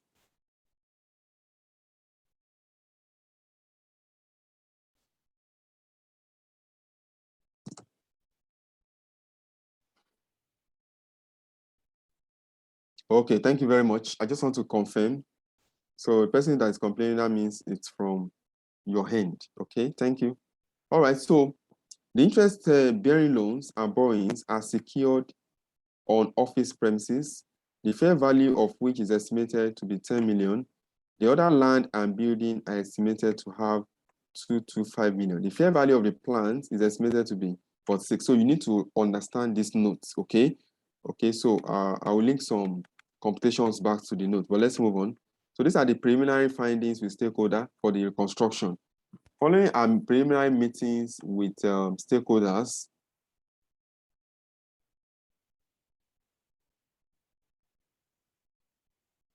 of the company's directors and with shareholders and creditors, the following additional information has been provided.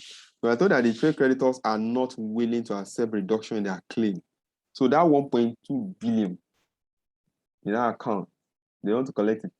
And that one will take how many days? Was it 3 years or 4 years to repay? Hey, or to pay. It takes them an average of 3.5 years or 4 years to pay. But they are ready to supply the reconstructed company and grant credit based on existing terms. Directors of the opinion that if the company is able to raise at least additional 10 million in cash from the unpaid authorized share capital and increase shareholder subscription, this is not right issue. Increase shareholder subscription with the listing of new plants and machinery, the company will return to profitability. Expected earnings before interest and tax is projected to be 132 million. I just projected that. Due to accumulated tax loss, no tax will be paid or payable in the next 3 years. Okay, I can even criticize the basis of this projection if I'm writing the exam. The ordinary shareholders are prepared to subscribe for new ordinary shares capital in the company. Do you see that? So they can increase that. Then the cost of the construction is estimated to be 50 million. Remember, I'm just formulating figures here. If this construction scheme is not accepted, the company will go into liquidation and this will cost 100 million. Okay. So that's that. Then we have information on the lease. We have information on the lease contract. So we're told that the lease term is for 5 years. We already see that in the Preseen. Then I formulated this interest rate implicit in the lease. They can give you another interest rate. I said the amount will be $85,000. I deliberately used foreign currency, and this is the exchange rate. So in case we're giving foreign currency, you need to convert to Naira. That's the functional currency as required by S21 before it is recorded. And obviously you can put your lease liability or using the functional currency. Also using, yes, functional currency, that's Naira. So now how do I convert? Okay, that means here dollar is strong. So that's why it's $1. I can have 535 Naira for $1. That means dollar is strong. And this figure was now quoted in the stronger currency. So if I needed to convert, I will multiply. by 535. So I multiply $85,000 by 535. So it gives me maybe 45 something. Okay, 45 million. So that's what you do so that I can convert to Naira. The lease agreement also stipulates that the period of the lease will be 5 years with annual repayment of 5 equal installments. So that figure you have gotten, is it 47 million something? You divide by 5. So that will be repayment every year and you charge interest on it every year. So the first installment will become payable after the year of drawdown. Then Nigeria will be required to maintain and insure the machine during the lease term. That talks about finance lease. The ownership title to the machine will pass to ZA Nigeria at the end of the lease term of 5 years. ZA Nigeria Limited can borrow at an interest rate of 11.5%. So in case they give you this, you will not use it since we have been giving interest rates implicit in the lease. So I decided to give you 2 interest rates so that you are not confused that which of these interest rates will I use. It's only when they didn't give me interest rates implicit in the lease that I can use lessee incremental borrowing rate, okay? Capital allowances are granted on similar business assets on a reducing balance basis of 30%. So I'm also thinking because we are tax practitioners now, you might need to compute the tax effect of this lease. And that talks about the capital allowance. Okay, so let me stop there. I don't think I need to bother you on this. You can just read this on your own. Okay, so that's fine. Okay, so let's go to computations. So I'll just go through the computation. I'm going to explain. Obviously, you may not get everything now. So during your revision, you can call or chat me up so I can explain, or you watch the video again for you to understand. So let me go to the solution. Okay, so this is our solution. This is our solution. You have access to it tonight. And once again, I know it will go viral. Okay, and that's fine actually. And I know ICAN people are watching as well. Okay, if this is not what they are going to be testing, they'll just be laughing at me. And it's going to be what they will test. Okay, somebody is saying, what if they say $4? No, it's not possible. They will only tell you 1, okay? You can even say 1 naira to whatever dollars. So that's not possible. Thank you. So it's better you ask questions so that I can clarify. Thank you. But I'll question sometimes, but I'm watching the time so that we don't stay too long. Okay, so these are reports. I have some notes for you there so you can read them. I also told you what are the commonest pitfalls. So let me explain from here. This is how your cover page will look like, okay? So you design it like a letter-headed paper. So I just formulated this address. You can say your own is in VI. If they have told me that Babatunde Farouk Ibazeba and Co is at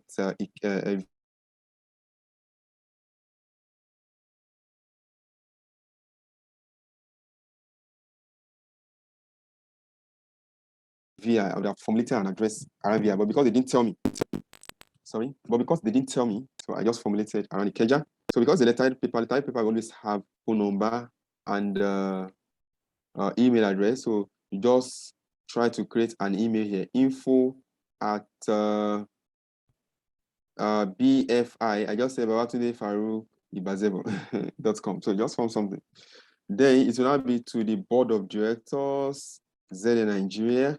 So your title will be report on capital construction scheme and competitor benchmarking. So if you like, because of the list, you can also put the capital construction scheme, competitor benchmarking, and finance list option. So if you want to do that, but I think this is also fine.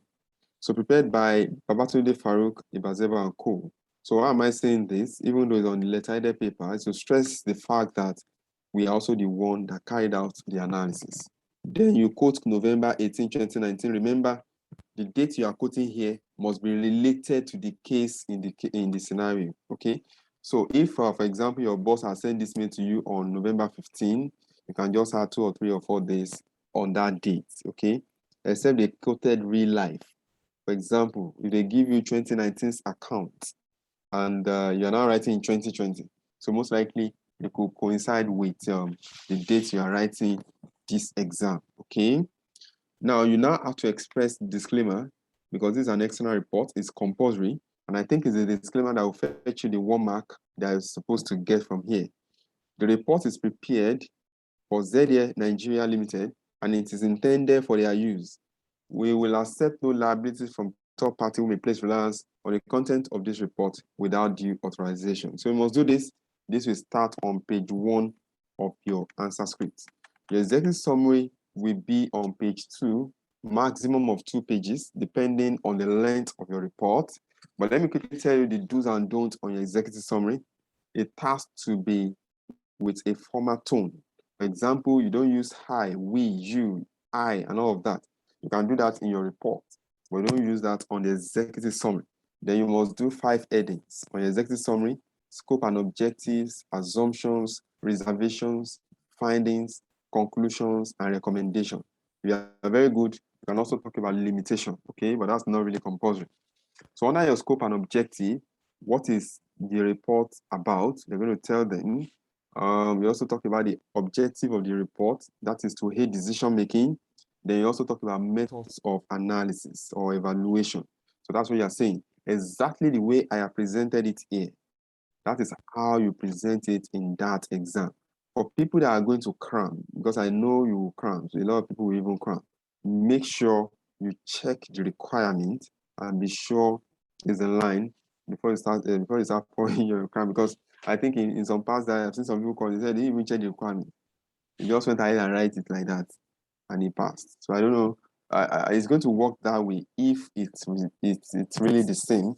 And I think it also happened in Dortmund, Nigeria, 2020's case. The report alone I did was sufficient. Okay, so that's what you're doing there. Remember, you don't use first person pronoun.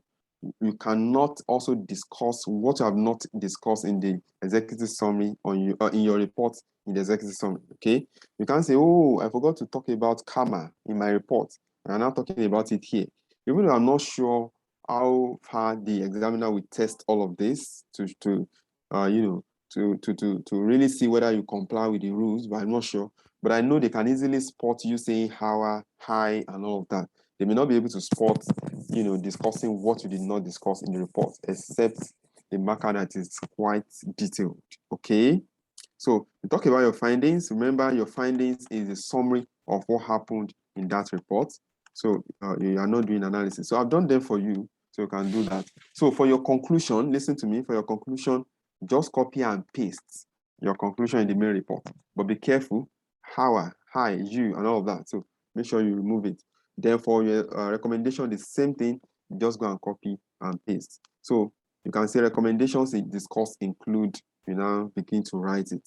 Okay, so the same way you are going to do. So this is your introduction. So this is how it's going to start. I know a lot of people are screenshotting already. You have access to the material. Don't worry, I'll release it though. Okay, but my fear is the how would I say it now? How much is going to really fly? So that's really my fear. And okay, so let's see. Oh my goodness.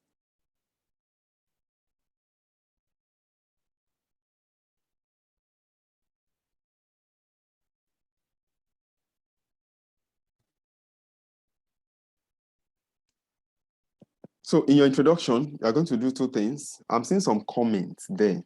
And I would have preferred that you allow me to tell you to ask questions before you do that. Somebody is saying there's no reservation. There was reservation. Or it's on the executive summary. You don't have it already, so you can't really conclude. Okay, so that is there. I said it already to say you are doing 5 things under your executive summary. Okay. Your scope and objectives, assumptions, reservation, findings, conclusion, and recommendation. Is that okay? You don't also need to separate requirement 1 from requirement 2. No, you can separate them by way of paragraph. So you don't need to say conclusion requirement 1, conclusion requirement 2. No, that's what you have in ICAN Pack. They are just stressing the fact that when you are concluding, make sure you cover requirement 1, requirement 2. They are trying to break it down. But when you are really writing, you don't need to say requirement 1, conclusion, requirement 1, and all of that. Is that okay? Please, the recommendation page. No, it depends on your writing style. There is no particular page for recommendation. Is that okay? What you need to know is cover page is on page 1, executive summary is on page 2 and 3. But if I were you, I can leave 3 pages from executive summary in case I made some serious mistake. Okay? Somebody is saying you didn't mention anything about dividend that was paid. Sir. I did not see any dividend that was paid though. If you see it, you can let me know. Okay. But remember, they don't use the word dividend when it comes to limited company. That's what I'm saying. This is not a public limited company. So where is dividend coming up here? Like I told them at the physical class, don't go and put up, issues that will make the examiner to be laughing at you.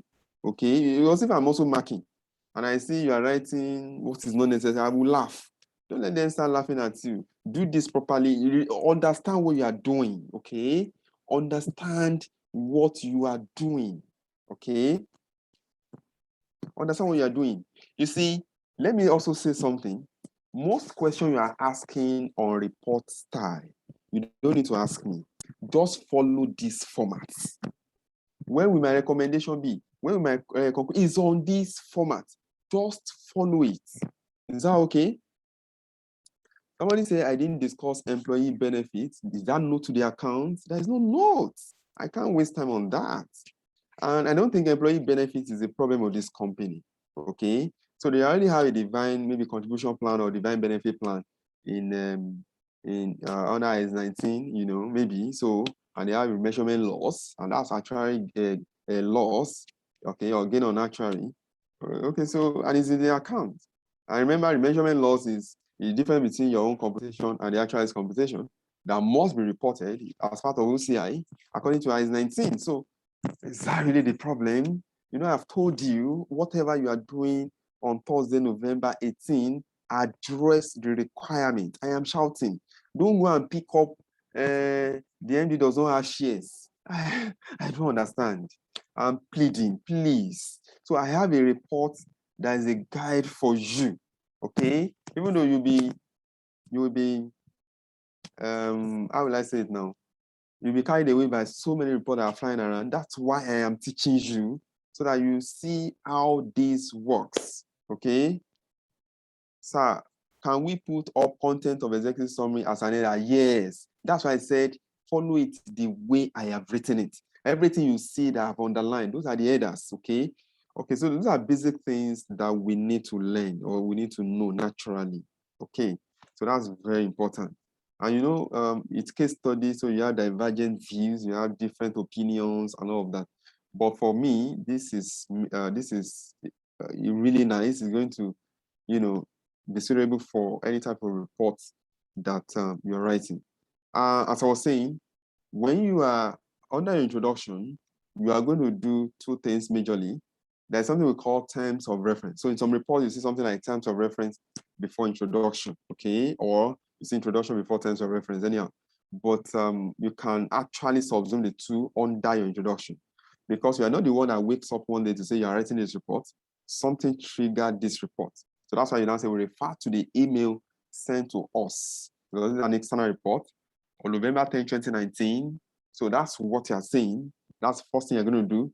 You now load it with the requirements in the case where we're required to provide professional advice on 3 key areas of your business operation. The report therefore contains a detailed information on capital construction and reduction that can be embarked upon by your company. Did you see that? So that's what you're writing. So we are doing that. And if it's financial analysis that are bringing the same thing, this report contains financial analysis of your company, looking at changes in revenue, cost, and overhead. That is not really jiving my head actually. So, okay, so that's what you're saying then. Okay, so you can read the report on and on. I've written the report for you. So, I even did assessment of going concern status, so that will be fine. Computer benchmarking. Somebody is asking what is benchmarking. You can easily get all those information. Okay, so you can read that. Okay, so that you can understand it better. But I've told the company what they can do or the types of benchmarking that we have.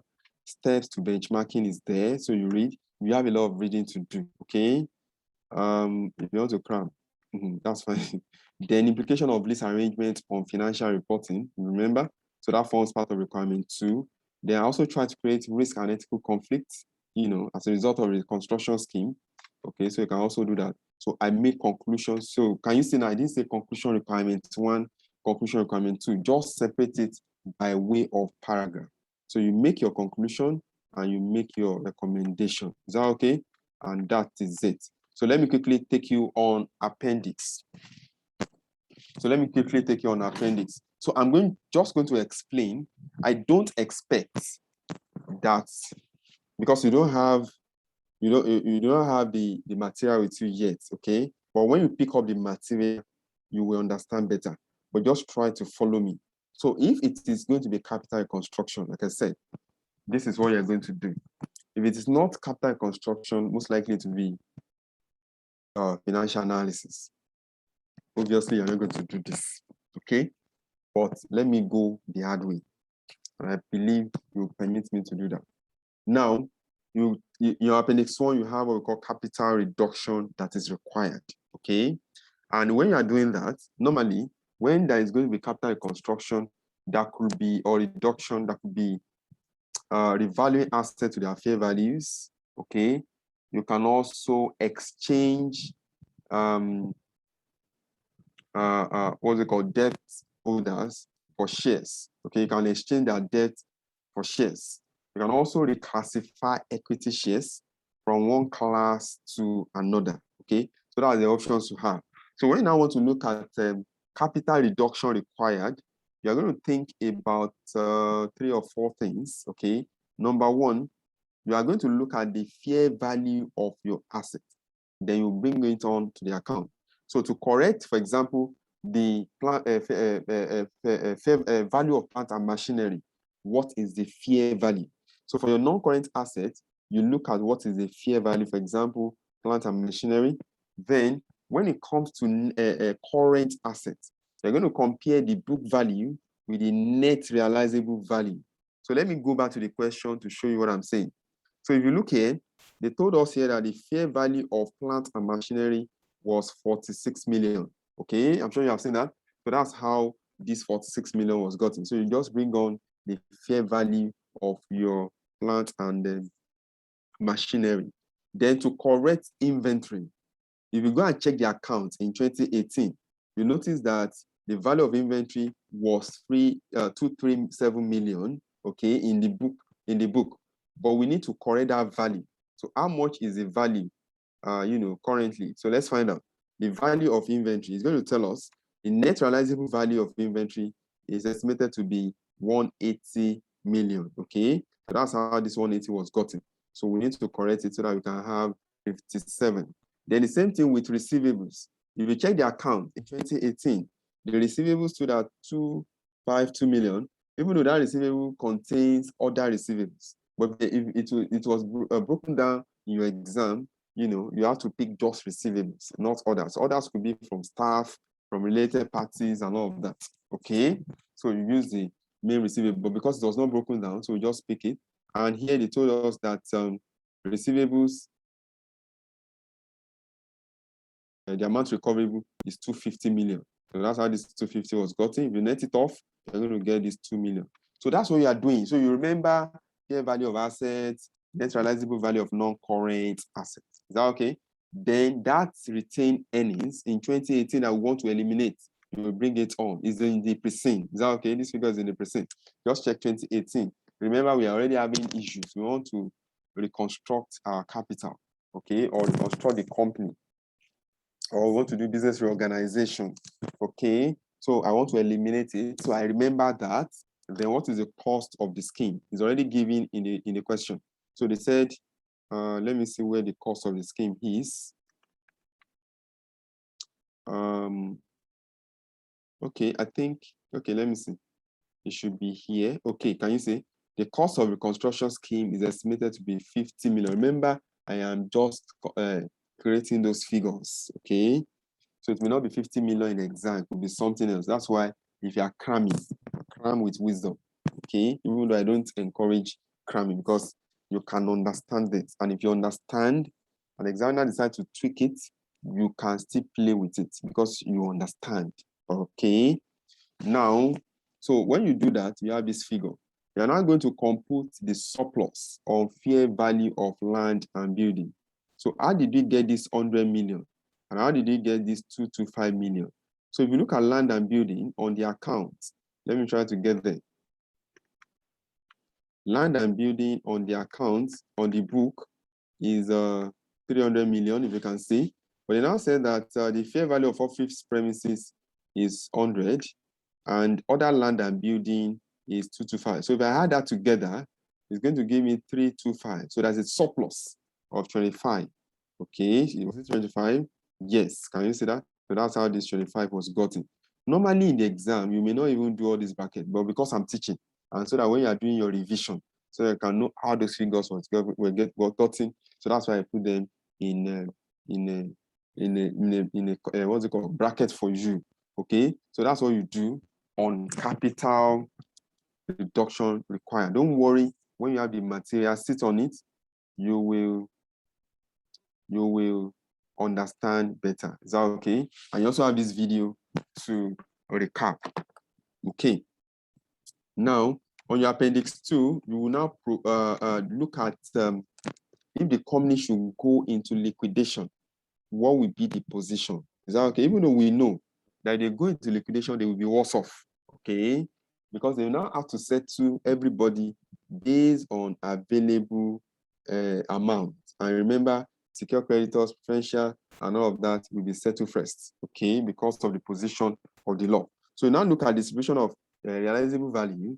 If the company is no longer a going concern, okay?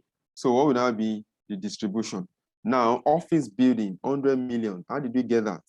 We were told here that, like I told you, I brought in interest bearing on loan. In practice, if it's a public company now, you see something like debenture and all of that, okay? And are secured on office premises. It is secured. So we use our office premises as the kind of collateral to collect money. Okay, and on interest bearing, like I said, I just created it. They can create something else. Okay, now, how much was the interest? It was 100. How much are we going to pay them? We pay them 100.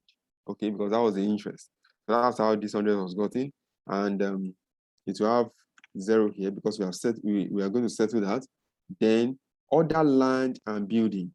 Okay, so when you come here, you see other land and building. You are going to quote their fair value because that's their realizable value. Okay, so that's how you have that 225. So you just lift, copy and paste. The same thing with plant and machinery. So already told us that the fair value of plant and machinery was 46. Okay, then what is our inventory? What's the fair value? So you're just bringing on the fair value of those assets, their net realizable value. So inventory was 180 and receivable is 250. Is that okay? So that's how we got this 250. So if you add it up, you have 701. So what is our cost of liquidation? Because 701 is available, but from here, we are going to spend 100 million. I showed you earlier, cost of liquidation. Okay, so what is now available to unsecured creditors is 601. So how do we distribute this? I distribute this. Now, there's no bank overdraft, but I decided to put it here in case they bring on another account and they say there is an overdraft. It's either you are using 2018's account to do this analysis, or they bring on 2019's account to do this analysis. So this template will work for you. So that's why I brought the name overdraft. So because there's no overdraft, nothing happens. But for interest-bearing loan holders, what happened? So let me show you what I said here. I said there's 10% interest-bearing loan. The interest, like I said, I'm just assuming. Don't forget, in case you see something similar, you know how to go about it. Now, the interest-bearing loans and borrowing are secured on office premises. 2 years interest is, however, outstanding on the interest-bearing loan, and the interest is 10%, and we are not paid 2 years. So if I calculate 10% on 184, how did I get this 184? Look at in the current liability as an interest-bearing loan. I just decided to use it. We should have used the one in the debt in the non-current liability, but because it was 0. And I think that if they create one more account that could be long-term liability, even the 184 that is classified as current liability, I had issue with that because that means it's going to be due next year. Okay, around 184 million. Is that no material? Is there any misclassification, or is that the nature of the instrument? Okay, those questions are begging for answers, but we can't really answer them because there's no notes to the account. Okay, so that's how we got this 184. It's in the account. Go and check. Then I calculate interest of 10% on 184, and 2 years is being owed. Okay, so if you do that, you have this 36.8. Then you now have 220 if you add it. Then how much am I paying out to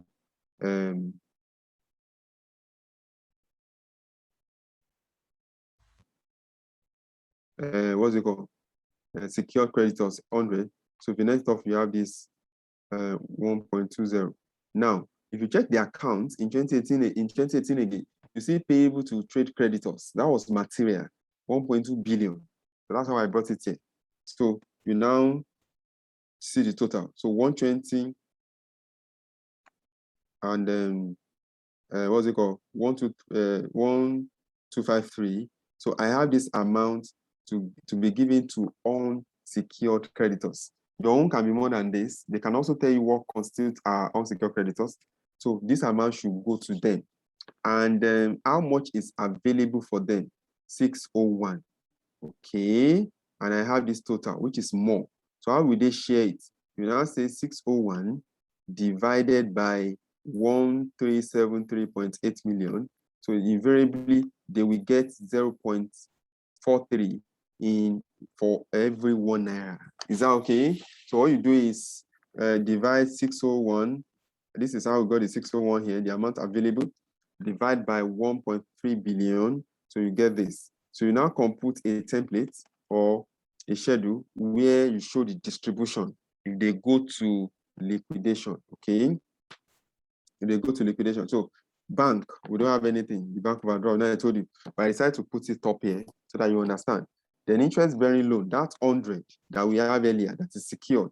Then plus 120.8. How did we get the 120.8? You remember when we compute interest plus the principal. Okay, so that's how we got the 120.8. Okay, then we'll now say for our trade creditors. We are owing them 1.2 billion. But how much can they collect or receive? It's 0.43. So that's how these figures was gotten.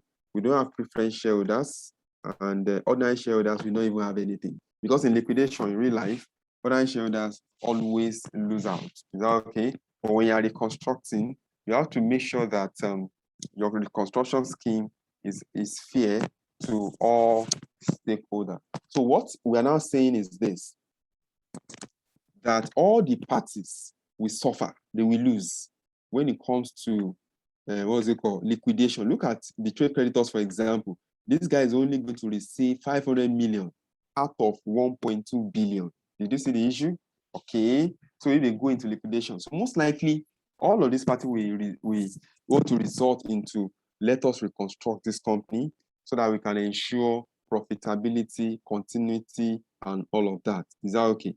But meanwhile, the other shareholders, they are always the worse off. So after then, you can now propose reconstruction scheme. Like I said, I did only 2 here. You can do 3, you can do 4. Okay, you can do 3, you can do 4. So what are you doing here?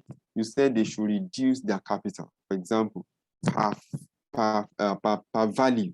Okay, so what I'm saying here now is I'm recommending, because the proposed reconstruction scheme, that 180 million or 50 kobo ordinary shares to each shares each to be reduced to 1 kobo. That is me.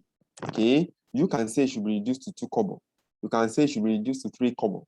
You can even say it should be reduced to 25 kobo. Okay. So because you are just making proposal. Okay, somebody is saying something here that I think the income tax payable is skipped as preferential creditor. No, well, I had issue again here to say we are making losses. So how come we are having income tax payable? Do you understand? Even the tax that was recognized in the year we made losses, it should be queried. So what gave rise to those taxes? Is it how do I call it? Is it that we didn't pay completely last year and all of that? So please understand what we are doing. That's why tax was not used, okay? Because we don't know. We don't know. We're making losses. So how come, or is it minimum tax? All right. So you see, not to the account would have explained all of this, but we don't have it. All right. So that's the issue. That's why I said I don't think it's going to be normal way of financial analysis. Okay. Even though this is also part of analysis, financial reconstruction. Okay. So now, how did you get this 82.9? 88.2 million? Okay. Press your calculator, multiply 1 kobo. You know, we said we want 1 kobo. It should be reduced to 1 kobo now. So that whatever we have, we can use it to eliminate the accumulated losses. So multiply 1 kobo by 180 million. We're going to get a figure. Let me try to do it from here so that I can quote that figure. Okay. My calculator is not working. What's happening? Hey, but you have a figure. Is that okay? So that figure that you have, that figure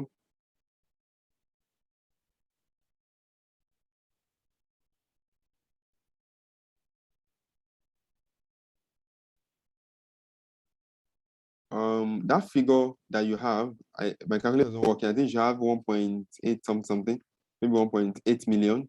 You now remove it from 90 million. You know, the 90 million was our equity capital. Is that okay? The 90 million was our equity capital. So you remove it from that. So it will give you 88.2. What have you done? They have reduced the capital. Remember, before capital can be reduced, you need to check whether CAMA allows allows for that and whether it's also supported by the articles of association. So that's number one you can do. You can recommend capital reduction per value of shares. Okay. So like I said, you can say it should be reduced to 25 kobo. It should be reduced to 3 kobo. Understand the dynamics and how that figure was gotten. Number two, you can also say they should call up the unpaid shares. And they call it up, it will not have effect on your reconstruction scheme because we're going to use that unpaid shares to also, it will not be treated as equity.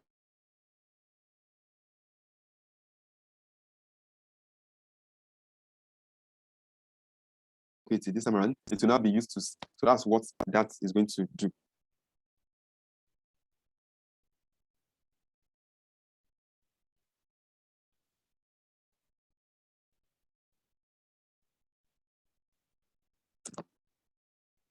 Okay, somebody is asking a question. Is it reduced to or is it reduced by? I think they had asked question too. Yeah.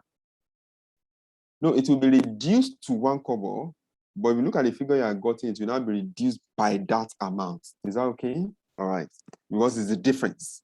So whatever figure you get, you remove from that 90. So that's what you are doing. So you can also say they should raise additional shares.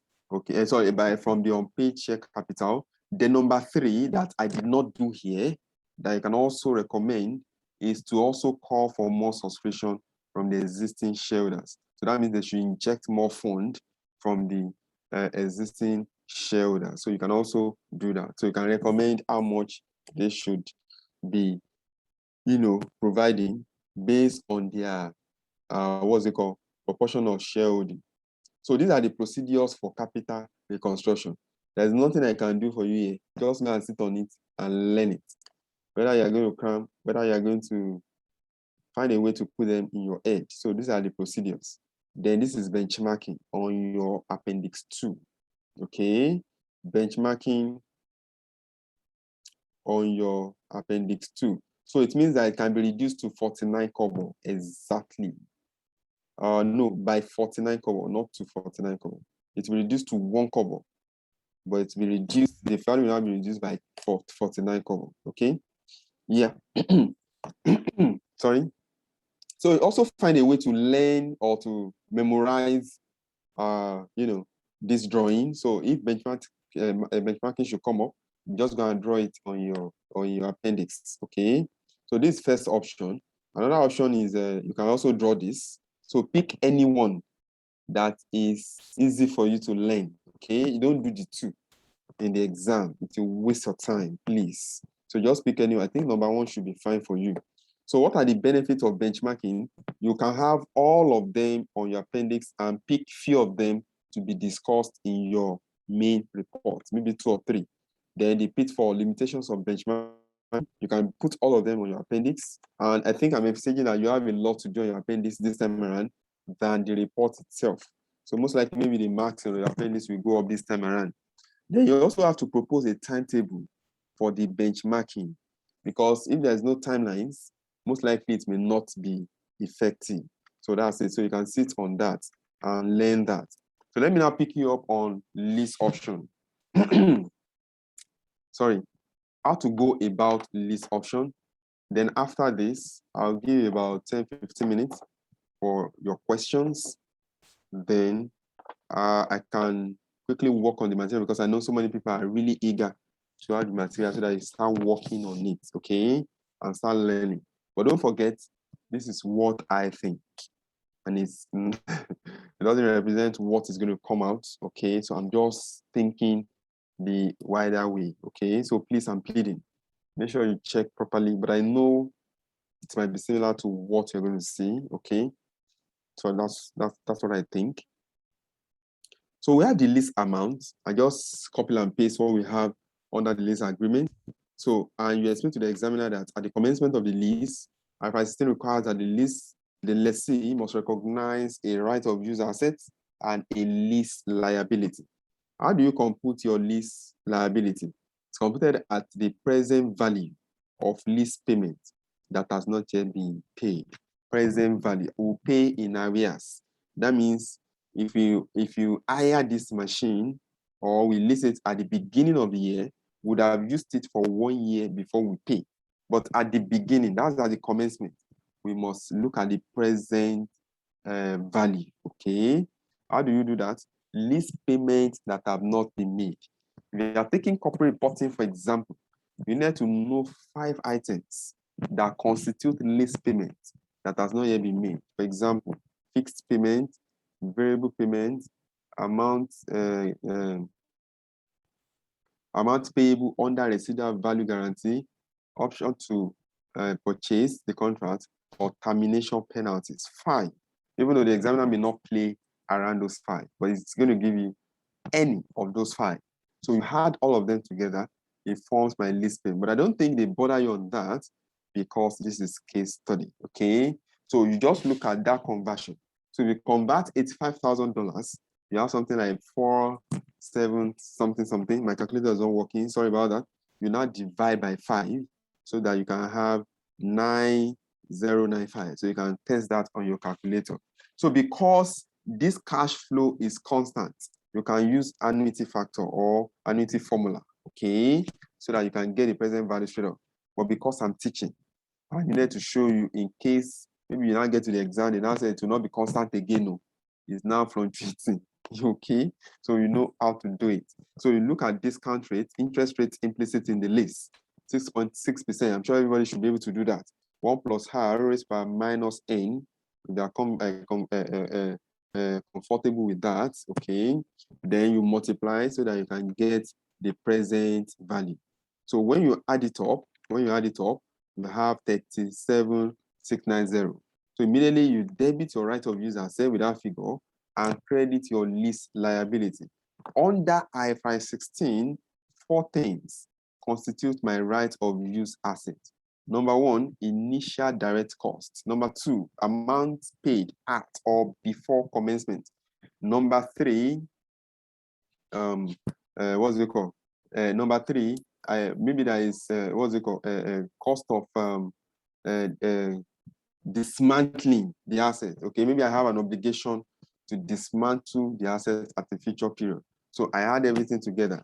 Then number 4, the initial measurement of lease liability. It forms part of my right of use asset. Let me say that again.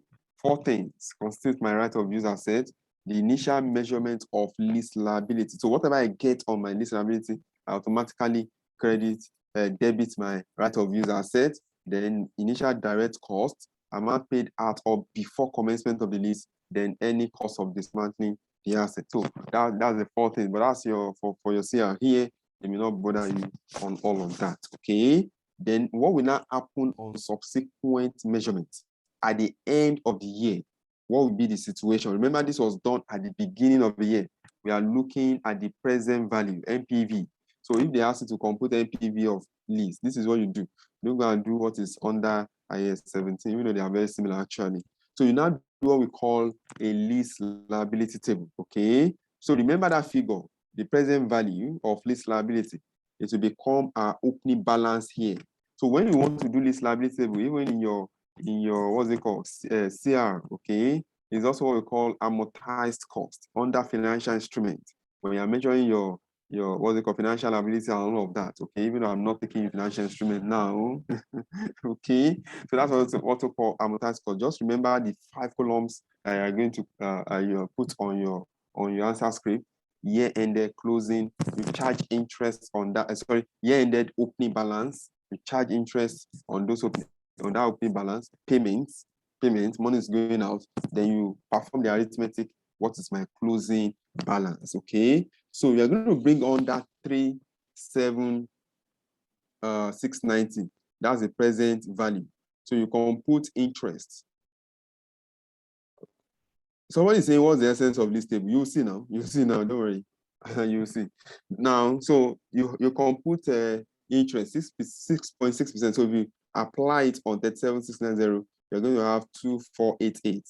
Okay, and I'm paying 9095 every year. Okay, so that's why it's in jackets. All right, money is going out. So what you now need to do is add 37690 plus 2488 together. Then you remove it from 9095. It's going to give us 31083. Okay. So now my closing balance in year 1 becomes my opening balance in year 2. I'm sure you're going to say this because they already mentioned lease. They said they're not saying they're not opting for lease again. They now want to go and buy or something, which is quite difficult actually because of their present predicament. Okay. So somebody is saying, what about tax savings? Calm down now. I'm still here. Tax saving is there. I'm going to show you. Okay.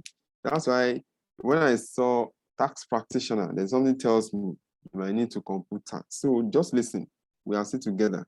Okay. So you compute, you apply 6.6% on this figure again. Okay. So it gives you 2051. Then I will pay 905. So when I perform the arithmetic, it will give me 2409. So this become my opening balance in year 3. So that's what you do on and on. Now, normally, when you get to the last year, closing balance here should be 0. If you are getting a higher figure, that means you are wrong somewhere. But if you get maybe 0.5 or 5 or 2 or 1, that could be rounding up error. So that's why I told you here that candidates will not be penalized for rounding up differences. Okay, so you need to understand that. So they won't penalize you.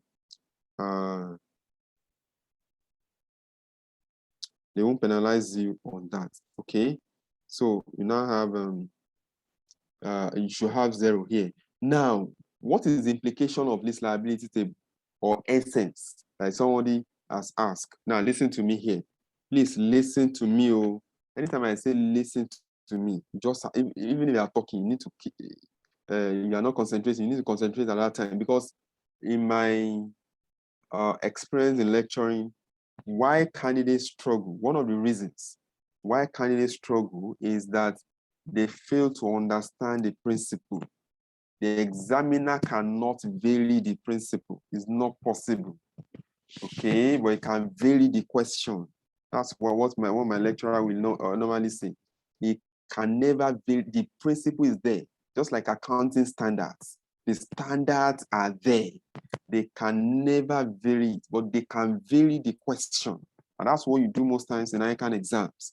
If we don't understand the principle, if they vary the question, then you are thrown off balance. Okay, so that's why you need to understand the principle. That's why anytime I want to explain principle, I will say, listen to me. I just try to call your attention. Once you understand it, that is it. I believe in understanding, honestly. Once you understand, you won't struggle. Okay, now listen to me. If my closing balance is 31083, okay, that is the carrying amount of my lease liability. okay, at the end of year one. Okay, how do I classify this in my account? I need to classify them into current liability and non-current liability. Okay, because I have 31083 to be the total carrying amount of my lease liability. But I needed to separate them between current liability and non-current liability. So my brain should tell me that the amount that will be due in year two, that's the essence of lease liability table. How much will be due in year two is going to be 24,039. That will be the kind amount at that time. It will be due in year two. Have you seen it? So that is my non-current liability at the end of year two. So that is my non-current liability. So what will now be my current liability? It will simply be the difference between 31,083 and 24,039. That is it. That's how I have explained it. It's inside the notes. Okay, I have explained it. So I'm just trying to let you see how to do that. So when they are now asking you to compute for example, you are going to compute the gearing of the company before lease and after lease. Okay, so you just bring on the non-liability, which is 24,039. Remember, I formed these figures. So when you're cramming, you can't even cram the figure. You just have to cram the process or understand the process. So that when they give you those figures, you just slot it in. Is that okay? So that's what you're doing there. Okay. So let's move on. Yes, I think somebody has already computed it. 7044 is correct. Okay, you are correct. That's it here. Can you see? Exactly, you are very correct. Thank you for doing that for us. So that's it. So in that case, what will now be the accounting treatment? In year one, the interest element will go to my finance costs, okay, or depending on my accounting policy, but it's a finance cost in the P&L. So it can be part of maybe admin cost or cost of sales, depending on the policy. All right, so debit finance cost, and it will increase the kind amount of your current liability. That's why you credit your lease liability. That's why you credit your lease liability. Then when I make payments, it will reduce my liability, so I debit it. And cash has gone out, so I credit cash or bank. So you need to really understand that. So that's it. Then for your right of use assets, you depreciate it using the lease term, except otherwise stated, where you have to depreciate using the useful life. Although what IFRS, what's it called? IFRS 16 says on depreciation is if ownership will transfer to the lessee. That means, for example, in this case, ownership is going to transfer. Then you depreciate using the useful life of the asset because you are the owner. You are going to own it even after the life of the lease. So you can depreciate over the useful life of the asset. But if ownership will not transfer, IFRS 16 says you depreciate using between the lowest of the lease term and the useful life. Okay, you are going to depreciate using the lowest between the lease term and the useful life. And in most cases, lease term will always be lower than the useful life, because if the useful life is 5 years, how will I want to rent it or lease it for 7 years? It's not done. So either I lease it at that 5 years, or it's going to be lower. Okay, so they'll say use the lower. But in most scenarios, when the examiner is silent, you just use the lease time. So that's how. And remember that depreciation will also eat your profit or loss account. Okay, so you can also talk around that. Okay, so you now prepare your tax relief calculation. So all you need to do is bring on your allowable interest, all the interest in year 1, year 2, year 3, year 4, year 5, you bring it on. Then what is your accounting depreciation? Remember the figure we got when we divide by 45 the other time. Then, when we converted the other time from dollar to naira, so now divide by 5. So that gives me my accounting depreciation. So that's the depreciation we use there. I think somebody asked me a question in the class to say, why don't we use the depreciation that we got here? We won't use the depreciation that we got here because, if you remember, this value that we used to depreciate here is already discounted to present value. So you're going to use the accounting, accounting depreciation, which is the cost of the asset. Remember, the depreciation is always cost minus residual value, salvage value, or scrap value divided by number of useful life. Okay, so that's your depreciation. So when you do that, you add it together to get your total tax cost. Okay, then you can now do 30% on all of them. So you do 30% on all. That's your tax savings. All right, on is it capital allowance? Okay, so that's very straightforward. So what you now do, you now calculate gearing ratio, even though it doesn't really have significant impact on my gearing. But the reason why I calculated it is to show you how you are going to do it in case maybe they bring on 2019's accounts that now has debt in the capital structure. So what do? So all you need to do is look at equity plus debt. Okay, so what I did here was I used the interest bearing loan as debt. I just represented it. That may not be the case. Don't forget, I didn't want to go and create a figure, so I just used it. So you understand that. Okay, then debt from plus equity. So if my debt is 184, remember that my equity is on the negative, so I'm not supposed to bring it on here because I wanted to show you how you're going to do it. Because it's negative already, it's even lower than zero. Okay, so, but because I wanted to show you how to do it, that's why I brought it up here. So they can also say, they won't say it actually, but you need to do it. Gearing, including lease obligation. Okay, so here, your non-current liability of that 24, you add it to the debt. So that's what we have done here. But obviously, it doesn't really have any impact on gearing. So you need to understand that. Thank you very much. And that is your appendix. So if you're able to do this, then you now go into your report and write. So let me entertain your question. I'm going to dedicate about 10 minutes. Okay, if you have asked questions previously and I have not answered you, so please ask me now. Okay, somebody said, do we need to calculate tax liability? Oh, sorry. Can I see the question again? No, come on. Oh, somebody said I should interpret -1. It's 0. Like I told you, we don't even need to compute it.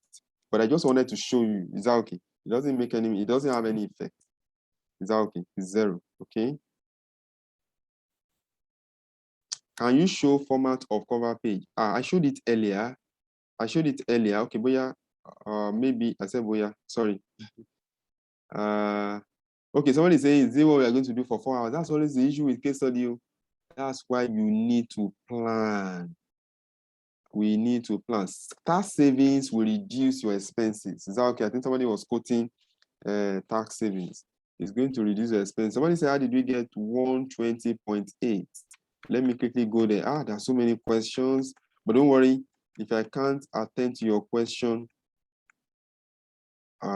please, you can maybe chat me. So I'm the one that prepared this. I engineered it, so I can easily tell you how those questions was gotten. Somebody said, how did we get this 120.8? Is here.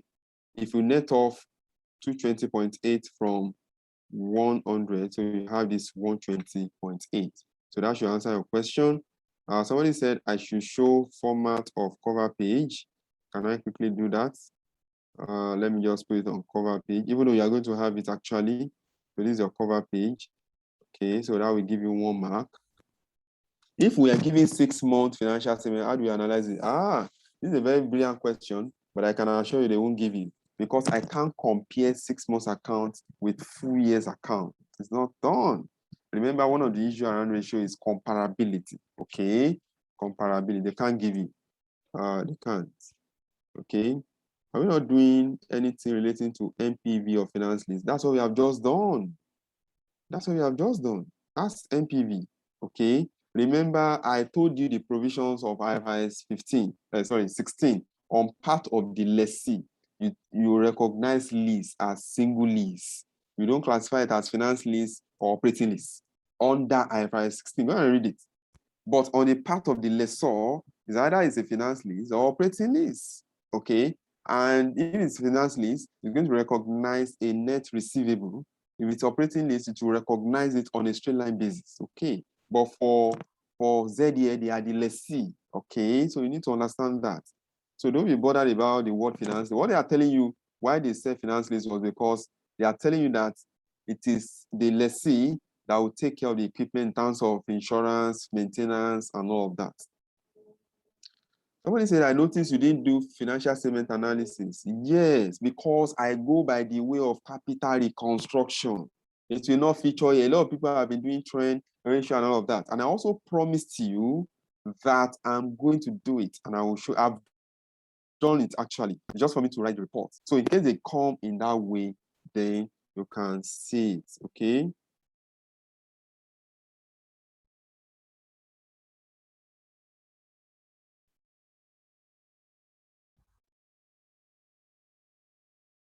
Okay, don't worry. Let me just, I have so many questions actually. With the volume of appendix, how do we manage the time? Okay, you just have to try. How did you arrive at reducing the share capital to 1 kobo? Like I said, it is a proposal. Your own can be 2 kobo. It can be 5 kobo. So you just propose. So there is no format for that, or there is no rule on that. Is that okay?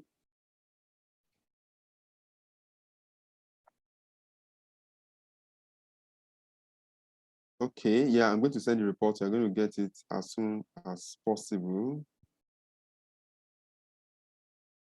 If they were to come from normal ratio parts, what kind of problem can it bring? And I will do it, don't worry. You know, if they come with the normal ratios, okay, so what you'll be recommending is capital reconstruction. Is that okay? Because they are the verge of collapsing if they come with normal ratio. But if they have already realized that they want to, they are at the verge of collapsing, and they're now asking you what to do, so that's the capital reconstruction. What about professional skepticism? Okay. Someone is asking, what of capital allowance of plant and machinery?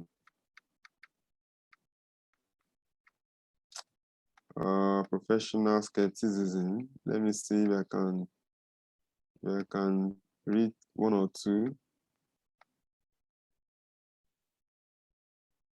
Oh, sorry. I think I've passed the place. Okay.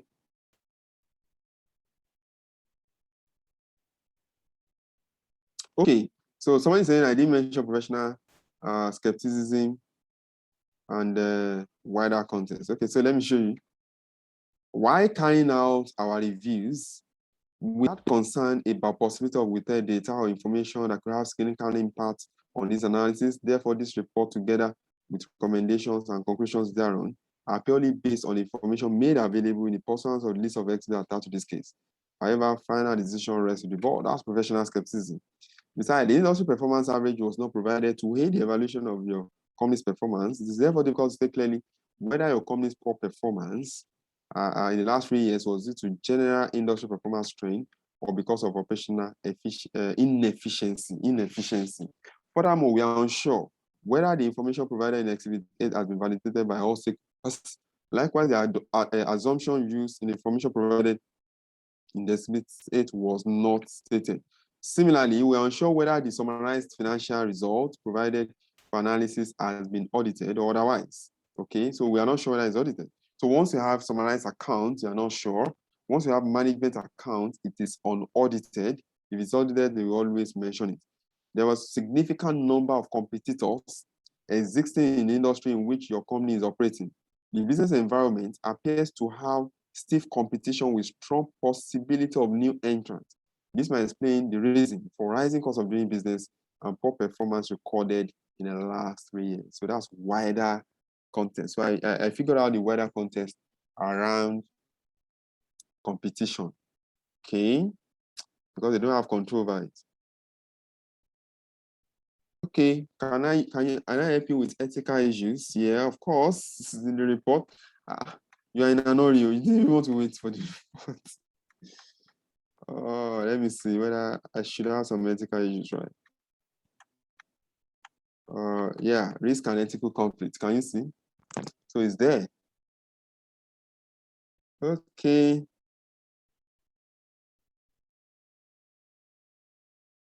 Are we likely to issue out the outstanding share? Yes, now you can propose it. It's part of the proposed scheme. I said it. Okay. Why are we using depreciation and not capital allowance since we are dealing with a tax consultant? Is it unnecessary? No, no, no, no, no. If you decide to use it, that's fine. Okay. But what we have done there is to look at what's it called, tax savings on capital allowance, and you look at accounting depreciation and the interest. Is that okay? But if you have broader understanding, why not? But don't also forget that it's also dependent on the information you have been given. So I just worked with the information I'm able to produce. Okay, so that's it. Thank you for your question. Sorry if I'm not able to capture your question.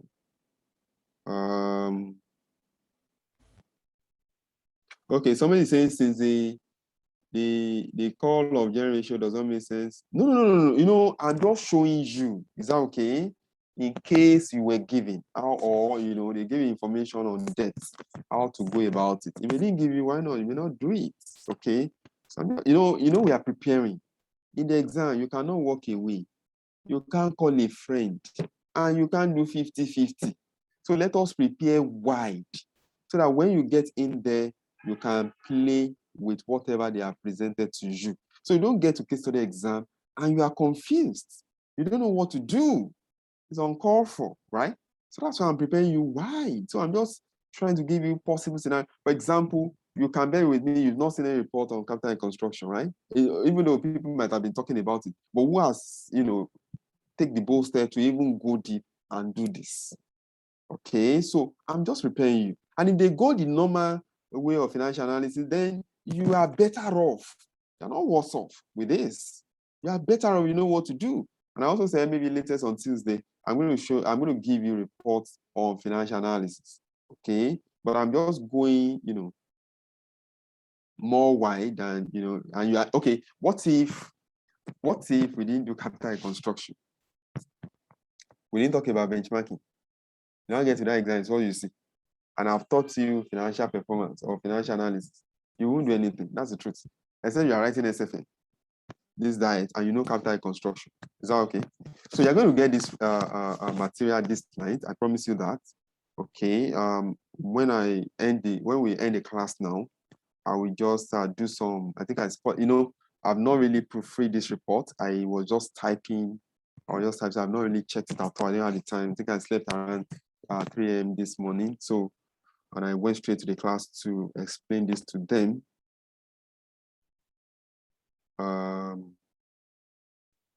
So I've not really checked. So I'll take time to check it tonight. So latest 11 p.m. I will drop it. So, or after 11 thereabouts, you can start working on it. I have a question here. How will the lease return to maybe to profit to the company? Remember, this is not investment in projects. When you have the NPV, you know, when you have capital outlay, you're not looking at return phase cash flow. Is that okay? So it's difficult to, in that case, you now look at your return phase cash flow with your investment phase cash flow. So it's to tell you whether it's positive NPV or negative NPV. So that's a different concept entirely. So here we don't have money to buy assets because of our present predicament, but we needed it so that we can compete.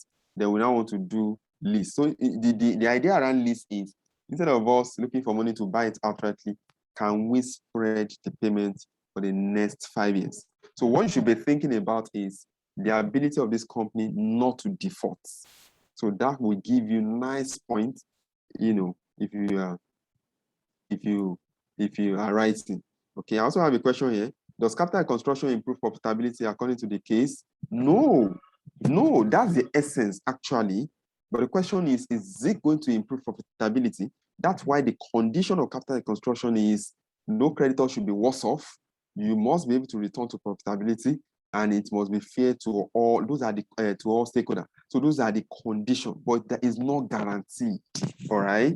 So it doesn't make sense to go and do capital reconstruction and 4 months, 3 months after the company collapse. Is that okay? I'm thinking that might ask us to use 5 quarters theory. Yes, it's possible because it's key, but like I said earlier, you needed more information to do that. You don't need any other information to carry out benchmarking. And because of the peculiar issue with this company, I think benchmarking will fly.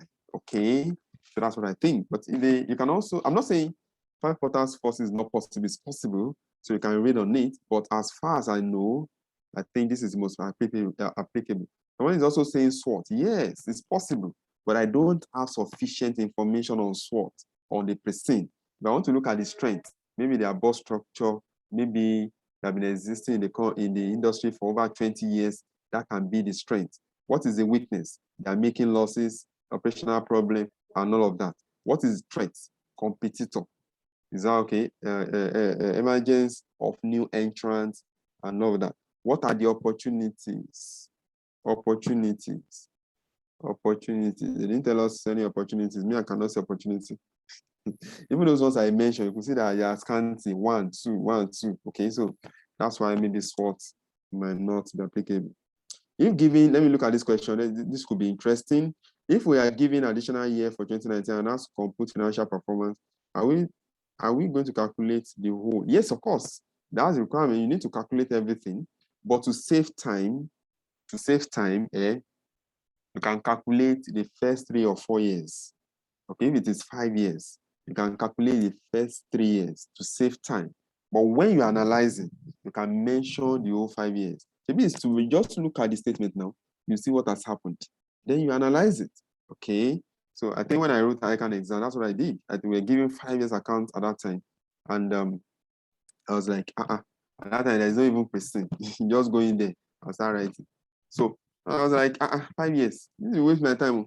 I did 3 years in the appendix. But when I was computing, I talked about the whole 5 years. I just look at, what's happening? Okay, so that's what you do. So you just have to be very, very smart. After reconstruction, I think I'm seeing a question. Oh, okay.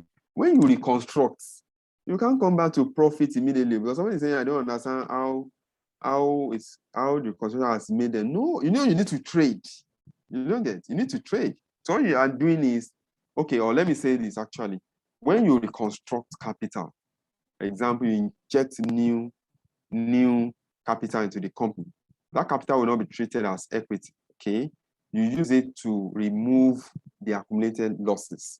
Automatically, you are now on the positive position. So that's how you come back to profit. Then you now start trading on the new reconstituted company.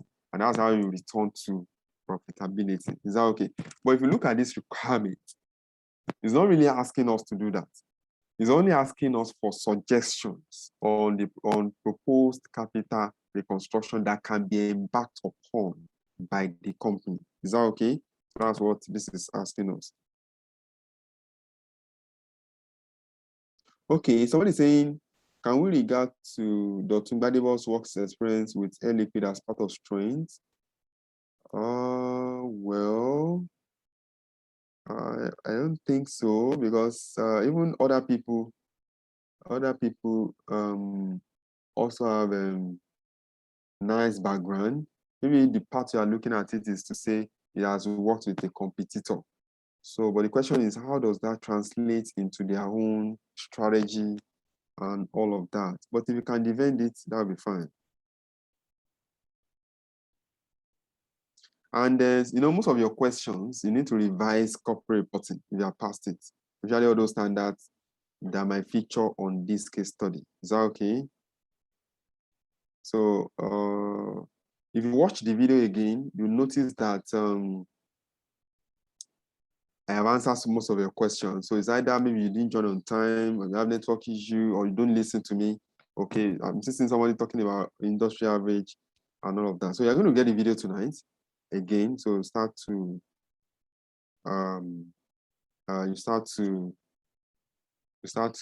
watch and understand. So thank you so much for staying with us. I wish you the very best. Meanwhile, we are still together. Okay, so if you have any question,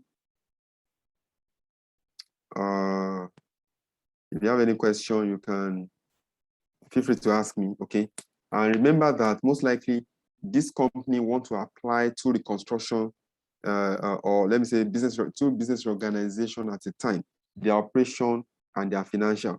So operation, you use what's it called? benchmarking, and on the financials, you use Capita Reconstruction. You needed to understand those concepts. So if you have passed SFM, you might need to go and revise it, okay? So I'm going to send a report on your platform. If you're on FCA's group, you're going to have it there, maybe in the next 1 hour, thereabout. So thank you so much for staying tuned. I have so many questions that is flying. I can't really pull them up, but don't worry, don't ask me questions again, okay? All these little question numbering where, just you can ask me behind the scene, okay? I will explain them to you. But what should be your concern is the content of your report, the quality of the content of your report. I don't expect you to start telling the examiner the brief history of the company, gender inequality, the MD does not have shares. Those are not issues. They are not issues. I'm serious. They are not, okay? Please, they are not issues. What if we are giving 2019 and a 6-month audit? They can't give you 6 months. I already said it. You cannot compare 6-month account with a full year. It's not possible, okay? So it's not possible. They can't give you. If they're going to give you next account, it will be full year, okay? It will be full year. Thank you very much for staying tuned.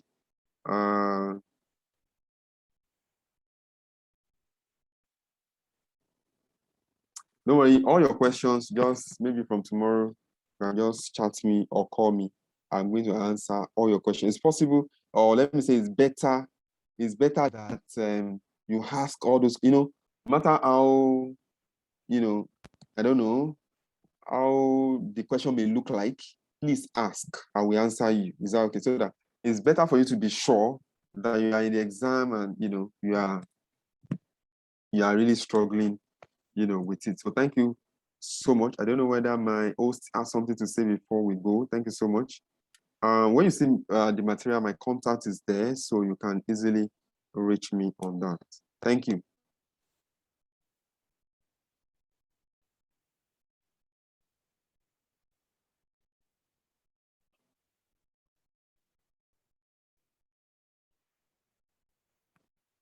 Oh, okay. I guess my host is not online currently.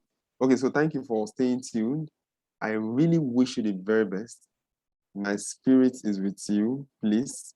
And I am your fan any day, anytime. But you must pass this case study. You must pass it. Read reports, practice reports, okay? Anything you don't understand, please ask me. I'm available from now till 8:59 a.m. on Thursday, November 18. 8:59, you can't call me again. After 8:59, 9 a.m. I'm sure your paper is already with you. So let me try to drop my contact again before I leave. 0036324090. Okay, so that is it.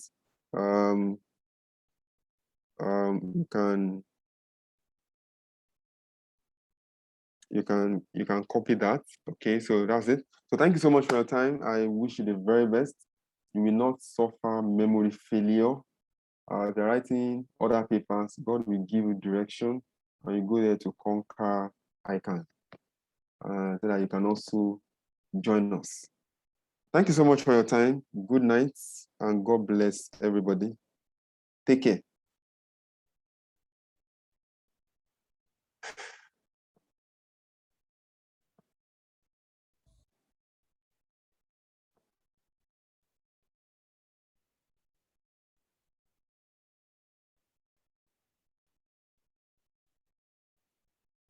Thank you. Take care.